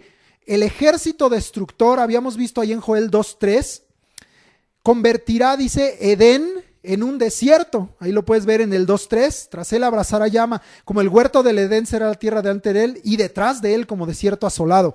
El ejército destructor convertirá Edén en desierto. Pero al pueblo convertido, al pueblo arrepentido delante de Dios, es al revés. Dios convierte el desierto en Edén, en placer, en delicia, en deleite. Entonces es la obra contraria de lo que venía por causa de la destrucción por ese juicio, pero esto es para los que se convierten y se arrepienten delante de Dios. Versículo 24. Las eras se llenarán de trigo y los lagares rebosarán de vino y aceite. Es la restauración también de la bendición material y de la bendición espiritual. Dice que va a haber eras llenas de trigo, y esto también habla de buen alimento a su casa. No va a faltar la palabra. Habla de lagares rebosando de vino. No va a faltar el gozo de Dios, no va a faltar el fruto del Espíritu Santo en nosotros. Y dice también que estaremos llenos de aceite, de unción que pudre yugos, de unción que enseña todas las cosas, del Espíritu Santo y del poder del Espíritu en nuestras vidas. Dios va a restaurar toda bendición material y espiritual. Versículo 25, y os restituiré los años que comió la oruga y el saltón, el revoltón y la langosta, mi gran ejército que envié contra vosotros. Como puedes ver, es algo que Dios envió. Es algo que Dios hizo, ahí está claramente descrito. En la destrucción sabemos que hubo pérdida o hay pérdida. Hay cosas que Dios ya vimos restaura, hay cosas que Dios hace nuevas o renueva, pero también hay cosas que Dios restituye. Lo que había sido destruido, lo que había sido perdido por causa del ejército, y como te dije, ojo, dice ahí, mi gran ejército que yo, Jehová, envié contra vosotros. Todo lo que había sido destruido o perdido será restituido por completo, será restituido totalmente. Gloria a Dios. Versículo 26. Comeréis hasta saciaros y alabaréis el nombre de Jehová vuestro Dios, el cual hizo maravillas con vosotros, y nunca jamás será mi pueblo avergonzado. No habrá más falta de bien, nada escaseará, porque a los que temen a Jehová y a los que buscan a Jehová no tendrán falta de ningún bien. Esto tú y yo lo sabemos. Habrá bendición en sobreabundancia para el pueblo fiel a Dios. Comeremos hasta saciarnos. Es restaurada la alabanza también, que la alabanza, tú sabes, también es una ofrenda y sacrificio. Fue restaurada la ofrenda y la libación. Pues la alabanza, que es una ofrenda elevada, y la libación, que es un derramamiento de tu ser delante de Dios, que es la adoración, son restauradas. La alabanza y la adoración verdadera al nombre de Jehová nuestro Dios, por las maravillas que Él ha hecho para con nosotros. Y Él, que es Dios, quitará la vergüenza para siempre. Dice ahí, nunca jamás volverá a haber vergüenza en su pueblo. Esto habla de una condición permanente o de una condición eterna. Entonces tenemos que permanecer en Él, porque esta es una condición que habla de algo que permanecerá para siempre. Versículo 27. Y conoceréis que en medio de Israel estoy yo, y que yo soy Jehová vuestro Dios, y no hay otro, y mi pueblo nunca jamás será avergonzado. Él es Dios, y nosotros su pueblo para siempre. Los convertidos y los que se arrepienten delante de Dios y vuelven a Él, Él es Dios y nosotros su pueblo para siempre. En todo esto, sus juicios y su destrucción, en su misericordia y en su perdón, en todo esto conoceremos que Dios está en medio de nosotros, Emmanuel. Y conoceremos que es Jehová nuestro Dios y no hay otro, el único Dios y un Dios celoso. Y permaneciendo en Él, lo que te decía yo hace un momento, su pueblo nunca jamás será avergonzado. Es el cambio, es la transformación total de nuestra condición por la obra terrible y maravillosa de Dios. Por causa de la conversión y del arrepentimiento delante de Él, hay un cambio, una transformación total de nuestra condición a la cual Él mismo nos está llamando.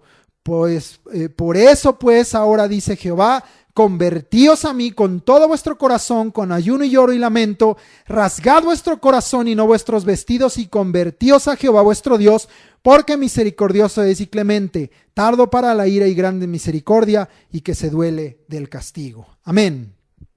La siguiente sección, Joel 2, 28 al 32, la obra de Dios en la tierra, Cristo y el Espíritu Santo. Porque dice después de esto, gloria a Dios, vamos a ver entonces la obra de Cristo, la obra del Espíritu Santo y todo lo que está, ya lo hemos visto, relacionado también a la venida del Señor Jesús. Versículos 28 y 29. Y después de esto, porque ¿quién fue el que nos permitió convertirnos, arrepentirnos, recibir el perdón? Jesucristo. Fue la obra que Él hizo. Fue su muerte en la cruz, fue su resurrección, fue su sangre que pagó el precio, fue su nombre por el cual hemos sido perdonados, que nos ha permitido entonces ser salvos, ser convertidos delante de Dios, ser ese pueblo santo que Él deseaba para Él. Y dice, y tú y yo sabemos que el Padre dio una promesa a Cristo y Cristo la dio a sus discípulos, que Él derramaría su Espíritu Santo. Y esto ya ha sido hecho. Y después de esto, derramaré mi espíritu sobre toda carne, y profetizarán vuestros hijos y vuestras hijas, vuestros ancianos soñarán sueños y vuestros jóvenes verán visiones, y también sobre los siervos y sobre las siervas derramaré mi espíritu en aquellos días. Después de esto, la conversión, el arrepentimiento es la obra de Cristo y del Espíritu que nos ha redarguido en nuestros corazones. Después de esto derramaré mi espíritu, la promesa del Padre, el envío del Espíritu Santo, la investidura de poder de lo alto que viene sobre nosotros. Y dice aquí que la obra del Espíritu Santo que habría de venir y que se cumplió en el día de Pentecostés y que hoy ha sido ya derramado el Espíritu Santo, la obra del Espíritu Santo desata muchas cosas, desata que nuestros hijos y nuestras hijas profeticen, desata que nuestros ancianos sueñen sueños, desata que nuestros jóvenes vean visiones, que los siervos y las siervas de Dios reciban el derramamiento del Espíritu Santo. Esta es la parte que opera en los que creen y en los que sirven a Dios. Gloria a Dios. Versículos 30 y 31. Y daré prodigios en el cielo y en la tierra, sangre y fuego y columnas de humo. El sol se convertirá en tinieblas y la luna en sangre, antes que venga el día grande y espantoso de Jehová. Por el derramamiento del Espíritu Santo también es desatada la manifestación de prodigios en el cielo y en la tierra. Fíjate bien en esto. Por el derramamiento del Espíritu Santo, de acuerdo a lo que estamos viendo aquí, también es desatado el poder en manifestación de prodigios en el cielo y en la tierra. La palabra prodigio significa prenda o muestra. Por eso hablo yo de la manifestación del poder, de manifestación del poder de Dios, porque también dice que habrá señales de sangre, señales de fuego, columnas de humo, el sol en tinieblas, la luna en sangre. Es la manifestación del poder de Dios en señales, son señales sobre la tierra y sobre los cielos que anuncian ¿qué? Anuncian el día grande y espantoso de Jehová y los juicios de Dios. Son señales porque dice que esto será antes de que venga el día grande y espantoso de Jehová. Estas señales marcan un tiempo de oportunidad. El derramamiento del Espíritu Santo abrió un tiempo de oportunidad antes de que venga el día grande y espantoso de Jehová. Estas señales marcan ese tiempo de oportunidad para buscar a Dios, para arrepentirse y para convertirse, porque, versículo 32, todo aquel que invocare el nombre de Jehová será salvo, porque en el monte de Sión y en Jerusalén habrá salvación, como ha dicho Jehová, y entre el remanente al cual él habrá llamado. Entonces te decía yo, estas señales marcan un tiempo de oportunidad para buscar a Dios, arrepentirse y convertirse, porque hay una decisión que tomar. Invocar el nombre del Señor y seremos salvos, porque en el lugar de su presencia y de su manifestación habrá salvación. para todos, y entre el remanente de su pueblo que será llamado por él. Pero nótese que la salvación es para todo aquel que invoque el nombre de Dios, todo aquel que invoque el nombre de Dios, ya no solamente para su pueblo Israel. Por implicación entendemos entonces dos resultados en esa decisión. El que invoca el nombre del Señor es salvo, pero el segundo resultado, el que no invoca el nombre del Señor no es salvo. Será juzgado con esta tierra y no habrá salvación para él. Esto lo sabemos y lo entendemos. El que tiene al Hijo de Dios tiene la vida. El que no tiene al Hijo de Dios no tiene la vida. Sabemos y entendemos que el que cree en el nombre del unigénito Hijo de Dios no es condenado, pero el que no cree en el nombre del unigénito Hijo de Dios, en su nombre, ya ha sido condenado por no haber creído en él. El que invoca es salvo, pero el que no invoca, así de sencillo, pero así de importante, el que no invoca el nombre del Señor no es salvo.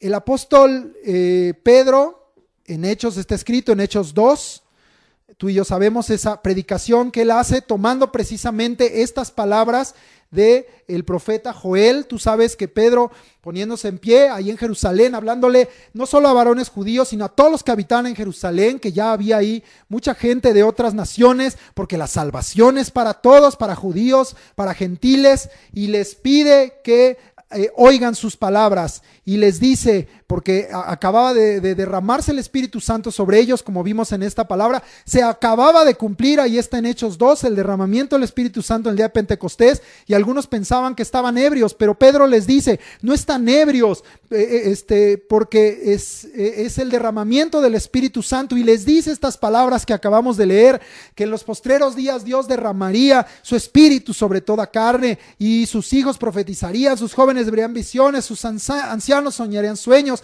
y sobre los siervos y siervas derramaría su Espíritu y profetizarían. Por eso estaban hablando en esas lenguas, y les recuerda todo lo que está aquí escrito hasta lo que leímos, y todo aquel que invocar el nombre del Señor será salvo. Pero Pedro, habiendo visto la obra de Jesucristo, y hoy tú y yo tenemos esta revelación y lo entendemos, sabemos que todo esto que está escrito en Joel fue cumplido en Jesucristo, porque él les dice que Jesús Nazareno fue un varón aprobado por Dios entre nosotros los hombres, con maravillas, con prodigios, con señales que Dios hizo en nosotros por medio de él, y que tú y yo lo sabemos. A aquel que entregaron por consejo y con conocimiento de Dios, porque esta era la voluntad de Dios, a él lo prendieron y a él lo mataron y lo crucificaron, pero Dios lo levantó, porque dice que tenían que ser soltados los dolores de la muerte, porque era imposible que la muerte, que el sepulcro lo retuviera, porque él, y empieza entonces él a hablar también de que David, como siervo de Dios, poniéndose una posición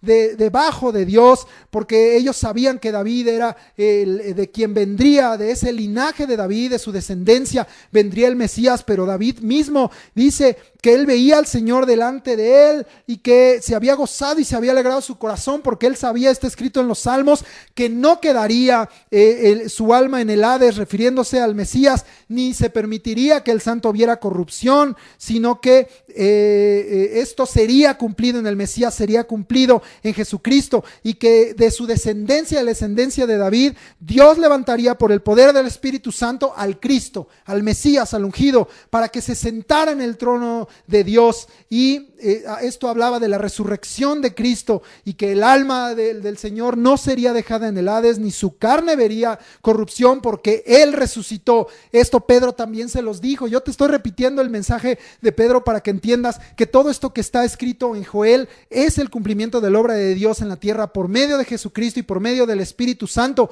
porque a este Jesús Dios lo resucitó por el poder del Espíritu Santo. Pedro fue testigo de ello.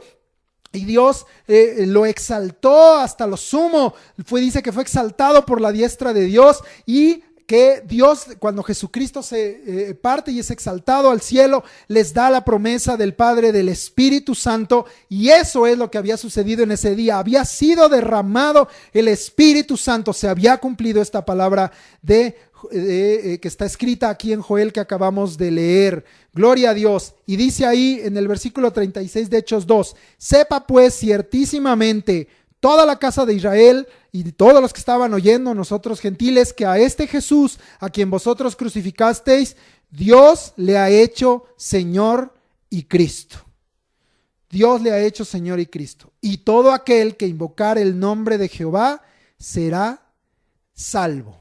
Es la obra de Cristo, es la obra del Espíritu Santo, es la obra de Dios en la tierra. Pero vamos a ver, a los que creen en Él, viene entonces una separación, viene una distinción entre los que no invocan, entre los que no creen, entre los que no lo reciben, entre los que no creen a estas palabras que Pedro predicó y que hoy yo, quizá parafraseando, te intenté comunicar, pero a los que va a haber una distinción entre los que no creen en esto y entre los que sí lo creen. Esta es la siguiente sección que vamos a estudiar. Joel 3 del 1 al 15, los que no creen, el juicio de las naciones. El juicio de las naciones, Joel 3 del 1 al 15, versículo, voy a leer del 1 al 3. Porque he aquí que en aquellos días y en aquel tiempo en que haré volver la cautividad de Judá y de Jerusalén, reuniré a todas las naciones y las haré descender al valle de Josafat, y allí entraré en juicio con ellas a causa de mi pueblo y de Israel mi heredad, a quien ellas esparcieron entre las naciones y repartieron mi tierra y echaron suerte sobre mi pueblo y dieron los niños por una ramera y vendieron las niñas por vino para beber. En aquellos días, porque cercano está el día de Jehová, estamos en esos tiempos. Ya vino lo que decía: después de esto derramaré mi espíritu, y ahora dice en aquellos días, porque cercano está el día de Jehová. No podemos decir exactamente cuándo, pero sí que cercano está. En aquellos días Dios va a hacer volver a su pueblo de la cautividad. Y este hecho lo veíamos en Abdías, que el cambio del corazón y el hacer volver a su pueblo a Él, la restauración de Israel, es una obra hecha por Jesucristo y que está ligada a el hecho de hacer a su pueblo Israel parte de un solo pueblo, de un solo cuerpo, del cuerpo de Cristo, de la iglesia de Jesucristo. Somos uno en Él. En aquellos días Dios va a hacer volver a su pueblo de la cautividad, y este hecho va a desatar lo que está aquí descrito, que sean juzgadas todas las naciones por lo que le hicieron al pueblo de Israel. Israel y su redención son causa del juicio, porque en las naciones dice que Israel fue esparcido, fue humillado, fue vendido y fue menospreciado. El juicio de las naciones tendrá lugar en el valle de Josafat, en donde serán reunidas para su juicio. Josafat, el nombre Josafat es o Jehová Shafat, es decir, Shafat significa Jehová juzga, pronuncia sentencia y castiga para vindicar. Te repito lo que significa Shafat. Josafat significa Jehová Shafat, y Shafat es Jehová juzga, pronuncia sentencia y castiga para vindicar. Todo eso significa el término Shafat. Entonces podríamos decir que el valle de Josafat es el valle de Jehová ha juzgado. El valle de Jehová ha juzgado. Esto es en donde serán reunidas todas las naciones para su juicio. Vamos a leer versículos 4 al 8. Y también, ¿qué tengo yo con vosotras, Tiro y Sidón y todo el territorio de Filistea? ¿Queréis vengaros de mí? Y si de mí os vengáis, bien pronto haré yo recaer la paga sobre vuestra cabeza. Porque habéis llevado mi plata y mi oro y mis cosas preciosas y hermosas, metisteis en vuestros templos y vendisteis los hijos de Judá y los hijos de Jerusalén a los hijos de los griegos para alejarlos de su tierra. He aquí yo los levantaré del lugar donde los vendisteis y volveré vuestra paga sobre vuestra cabeza. Y venderé vuestros hijos y vuestras hijas a los hijos de Judá, y ellos lo venderán a los sabeos, nación lejana, porque Jehová ha hablado. Las naciones de alrededor buscarán venganza contra Dios por volver a reunir y por redimir a su pueblo. Las naciones de alrededor buscarán venganza por este hecho y porque serán llamados para ser juzgados, pero en realidad quien tomará venganza es Dios. Él es Dios de venganza, porque Él es el que hará recaer sobre sus cabezas de las naciones la paga de sus obras y todo el mal que le hicieron a Israel y todo el mal que hicieron a la casa de Dios, porque participaron de la dispersión del pueblo de Dios por muchos siglos. Aquí habla de dispersión, incluso de vender a hijos de Jerusalén a los griegos. Por muchos siglos participaron de esta dispersión y Dios dice volverá su paga sobre su cabeza, es decir, de la manera que hicieron les será hecho, porque Él es un Dios justo. Y ahora entonces ellos, las naciones, serán vendidas y dispersadas. Ahí habla de los sabeos. Este es un pueblo de árabes del desierto, gente que eran tribus árabes del desierto, los sabeos. Y está escrito que serán vendidos todas las naciones alrededor como paga por lo que ellos hicieron por siglos a Israel. Versículos 9 y 10. Proclamad esto entre las naciones, proclamad guerra, despertad a los valientes, acérquense, vengan todos los hombres de guerra, forjad espadas de vuestros asadones, lanzas de vuestras hoces, diga el débil, fuerte soy. Dios hace entonces un llamado a levantarse a la guerra con el poder de Dios, de dejar el temor, de dejar la vergüenza que Él quitó para siempre, de dejar de ser débiles y levantarnos como parte del ejército, como parte de las huestes del Señor. ¿Para qué? Para unirnos a Él, para ejecutar sus juicios y ser vencedores como parte, porque estamos con Él y por causa de Él, porque Él es el vencedor, pero los que están con Él son vencedores también. Y esto por sobre todas las naciones y sobre toda la tierra. Apocalipsis 19, 11 al 21. Dios está llamándonos a que nos levantemos y seamos valientes para ser parte de su ejército. Apocalipsis, dije, 19, versículos 11 al 21. Solamente leo. Entonces vi el cielo abierto y he aquí un caballo blanco y el que lo montaba se llamaba Fiel y Verdadero y con justicia juzga y pelea. Sus ojos eran como llama de fuego y había en su cabeza muchas diademas y tenía un nombre escrito que ninguno conocía sino él mismo. Estaba vestido de una ropa teñida en sangre y su nombre es el Verbo de Dios. Y los ejércitos celestiales, vestidos de lino finísimo, blanco y limpio, le seguían en caballos blancos. De su boca sale una espada aguda para herir con ella a las naciones, y él la regirá con vara de hierro, y él pisa el lagar del vino del furor y de la ira del Dios Todopoderoso. Y en su vestidura y en su muslo tiene escrito este nombre: Rey de Reyes y Señor de Señores. Y vi a un ángel que estaba en pie en el sol y clamó a gran voz diciendo a todas las aves que vuelan en medio del cielo: venid y congregaos a la gran cena de Dios, para que comáis carnes de reyes y de capitanes, carnes de fuertes, carnes de caballos y de sus jinetes, y carnes de todos, libres y esclavos, pequeños y grandes. Y vi a la bestia, a los reyes de la tierra y a sus ejércitos reunidos para guerrear contra el que montaba el caballo y contra su ejército. Y la bestia fue apresada y con ella el falso profeta que había hecho delante de ella las señales con las cuales había engañado a los que recibieron la marca de la bestia y habían adorado su imagen. Estos dos fueron lanzados vivos dentro de un lago de fuego que arde con azufre. Y los demás fueron muertos con la espada que salía de la boca del que montaba el caballo, y todas las aves se saciaron de las carnes de ellos. Los que se han convertido a Dios son ahora parte de sus filas en el ejército celestial y tienen, por la fuerza de Dios y por su poder que se perfecciona en nuestra debilidad, las siguientes cualidades que leímos aquí. 1. Son proclamadores del nombre de Dios y de sus juicios. 1. Son proclamadores del nombre de Dios y de sus juicios. 2. A diferencia de cómo era el pueblo antes, dormido y borracho, están despiertos. 3. Son valientes. 4. Están cerca del Señor. 5. Vienen o acuden a su llamado. Ahorita lo repito. 6. Se preparan para la guerra. Y 7. Toman fuerzas del Señor. Se las repito.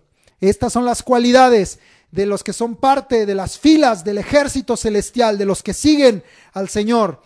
Son proclamadores del nombre de Dios y de sus juicios. Esa es la 1. 2. Están despiertos. 3. Son valientes. 4. Están cerca del Señor. 5. Vienen o acuden a su llamado. 6. Se preparan para la guerra. Y 7. Toman fuerzas del Señor. Versículos 11 y 12. Juntaos y venid, naciones todas de alrededor, y congregaos. Haz venir allí, oh Jehová, tus fuertes. Despiértense las naciones y suban al valle de Josafat, porque allí me sentaré para juzgar a todas las naciones de alrededor. Dios llama a la reunión de las naciones para su juicio. y al mismo lugar llama a sus fieles, a los que ahora son fuertes en él, para ser partícipes del juicio del Señor, quien se sentará en el valle de Josafat, en el valle de Jehová ha juzgado, para juzgar a todas las naciones alrededor. Seremos testigos de ello. Versículo 13. Echad la hoz porque la mies está ya madura, venid, descended porque el lagar está lleno, rebosan las cubas porque mucha es la maldad de ellos. El día de Jehová está cercano, y aquí hay dos hechos que se relacionan con que el día de Jehová está cada vez más cerca. Dos hechos se relacionan a ello.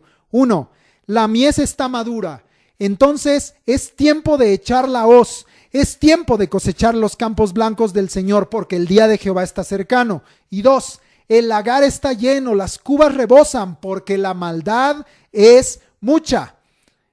Entonces esto también habla que el día de Jehová está cercano. La maldad no dejará de crecer hasta que se llenen esas cubas y Dios se levante a juzgar la tierra y las naciones por causa de la maldad del hombre.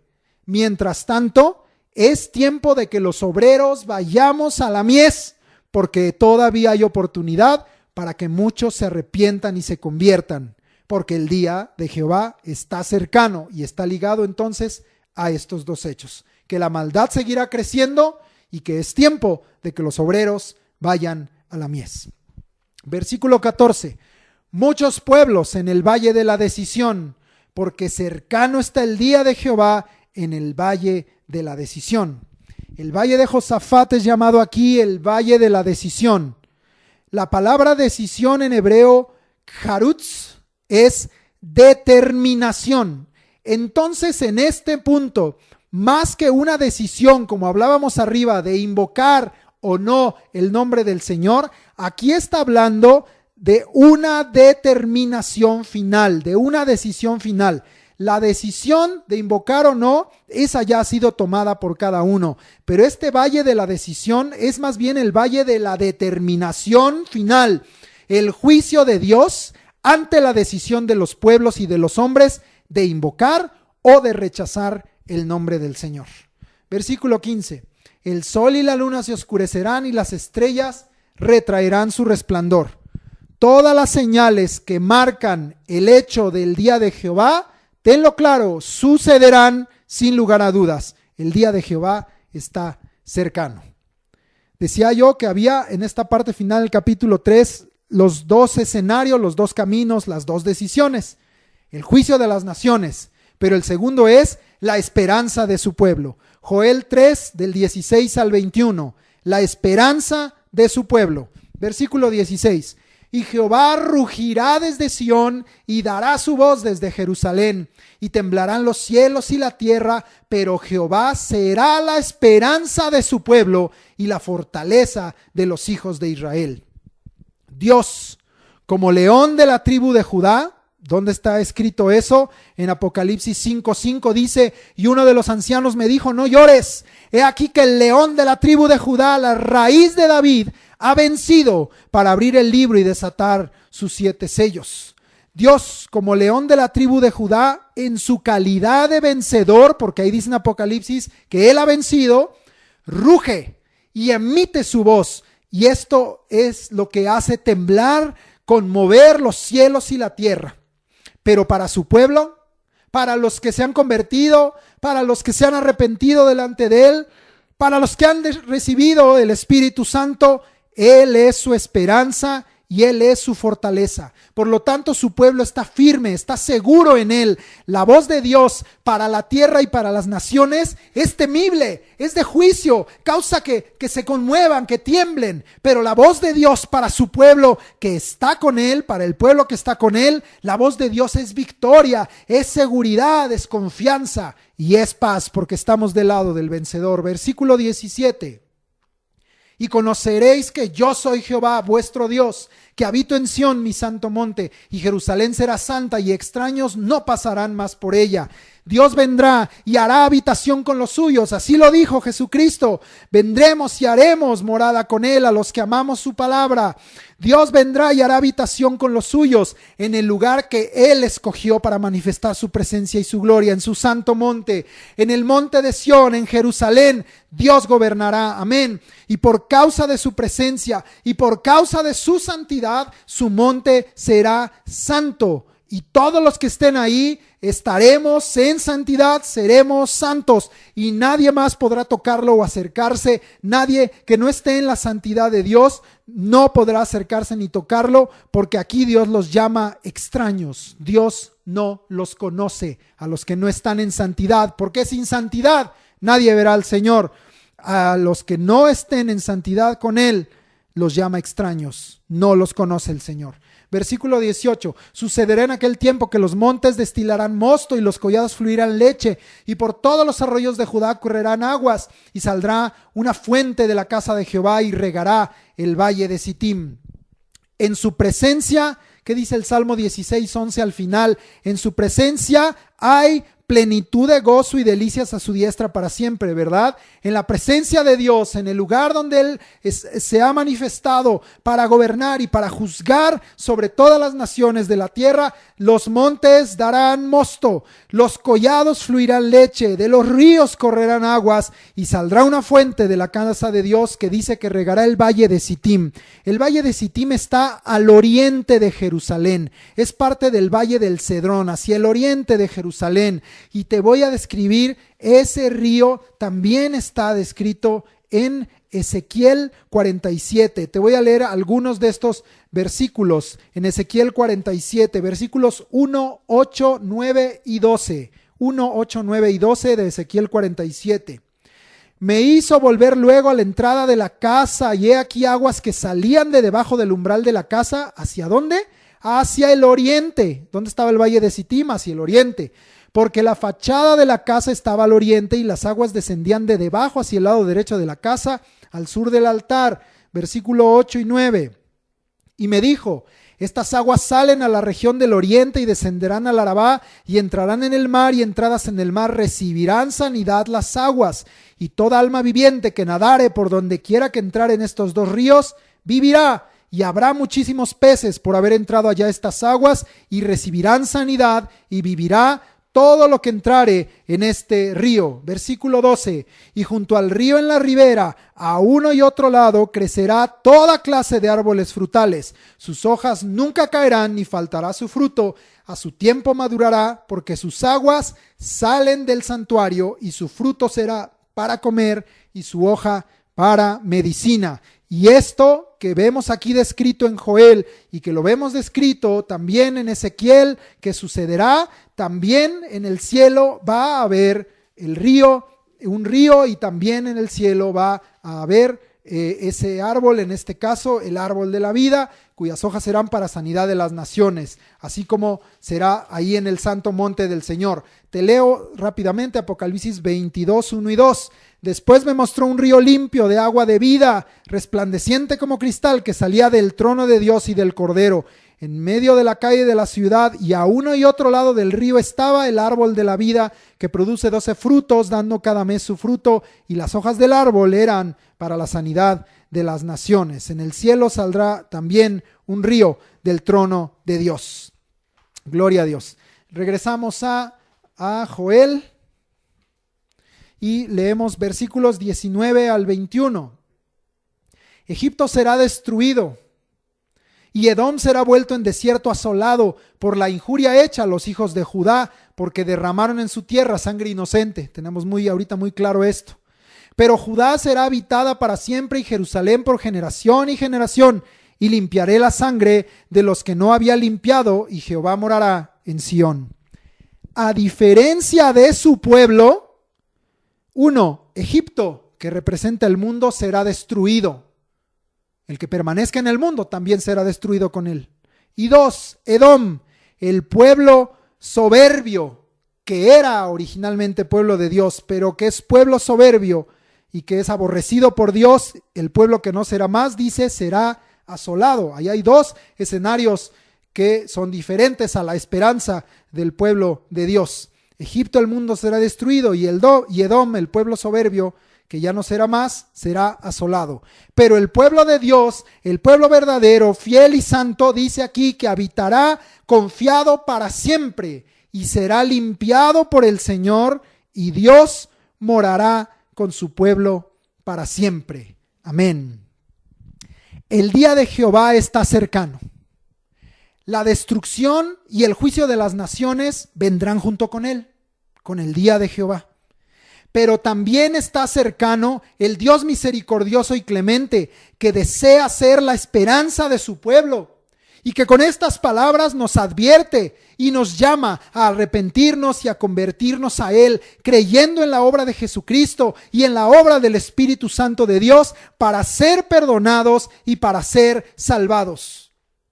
Hay muchos pueblos en el Valle de la Decisión, pero solo aquel que invoque el nombre del Señor será salvo.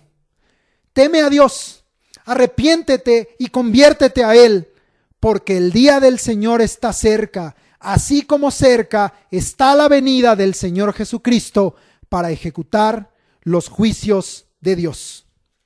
Te leo finalmente Apocalipsis 22, versículos 12 al 21. He aquí, yo vengo pronto y mi galardón conmigo, para recompensar a cada uno según sea su obra. Yo soy el Alfa y la Omega, el principio y el fin, el primero y el último. Bienaventurados los que lavan sus ropas para tener derecho al árbol de la vida y para entrar por las puertas en la ciudad. Mas los perros estarán fuera, y los hechiceros, los fornicarios, los homicidas, los idólatras y todo aquel que ama y hace mentira. Yo, Jesús, he enviado mi ángel para daros testimonio de estas cosas en las iglesias. Yo soy la raíz y el linaje de David, la estrella resplandeciente de la mañana. Y el espíritu y la esposa dicen, ven, y el que oye diga, ven, y el que tiene sed, venga, y el que quiera, tome del agua de la vida gratuitamente. Yo testifico a todo aquel que oye las palabras de la profecía de este libro. Si alguno añadiere a estas cosas, Dios traerá sobre él las plagas que están escritas en este libro. Y si alguno quitare de las palabras del libro de esta profecía, Dios quitará su parte del libro de la vida y de la santa ciudad y de las cosas que están escritas en este libro. El que da testimonio de estas cosas dice, ciertamente vengo en breve. Amén. Sí, ven, Señor Jesús. La gracia de nuestro Señor Jesucristo sea con todos vosotros. Amén. Con esto terminamos el estudio del libro profético de Joel. Gloria a Dios. El día de Jehová está cercano. Queda de tarea el libro del profeta Jonás. Quiero que leas, es una historia muy conocida porque tiene muchas cuestiones notorias, llamativas, digamos como si fuera una aventura lo que vivió Jonás, y sí fue toda una aventura, pero te pido que lo leas a conciencia en toda la experiencia que este profeta vivió, porque el libro de Jonás nos va a hablar en cuanto a Nínive, en cuanto a un Dios que juzga, como aquí vimos, pero que también es misericordioso, pero también lo vamos a estudiar desde la perspectiva del siervo de Dios, llamado y enviado por Dios en una misión, y cómo fue todo lo que él hizo delante de Dios, Jonás. Muy bien, pues que el Señor te bendiga. Vamos a los textos de aprendizaje. Y esta semana ya iniciamos en el Nuevo Testamento con Mateo 7, versículos 7 y 8. Ponte de pie y vamos a repetir esta pues promesa de parte de Dios, que en el nombre de Jesús podremos recibir y hallar y se nos abrirá. Todos juntos, Mateo 7, 7 y 8.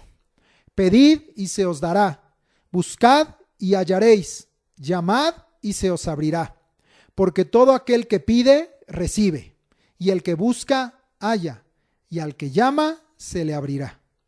Mateo 7, 7 y 8. Busquemos a Dios. Y de repaso teníamos la cita de Ageo. Ageo 2.9, la última que aprendimos en el Antiguo Testamento. Entonces vamos todos juntos a repetirla, hasta ya la sabemos. Ageo 2.9. La gloria postrera de esta casa será mayor que la primera, ha dicho Jehová de los ejércitos, y daré paz en este lugar, dice Jehová de los ejércitos.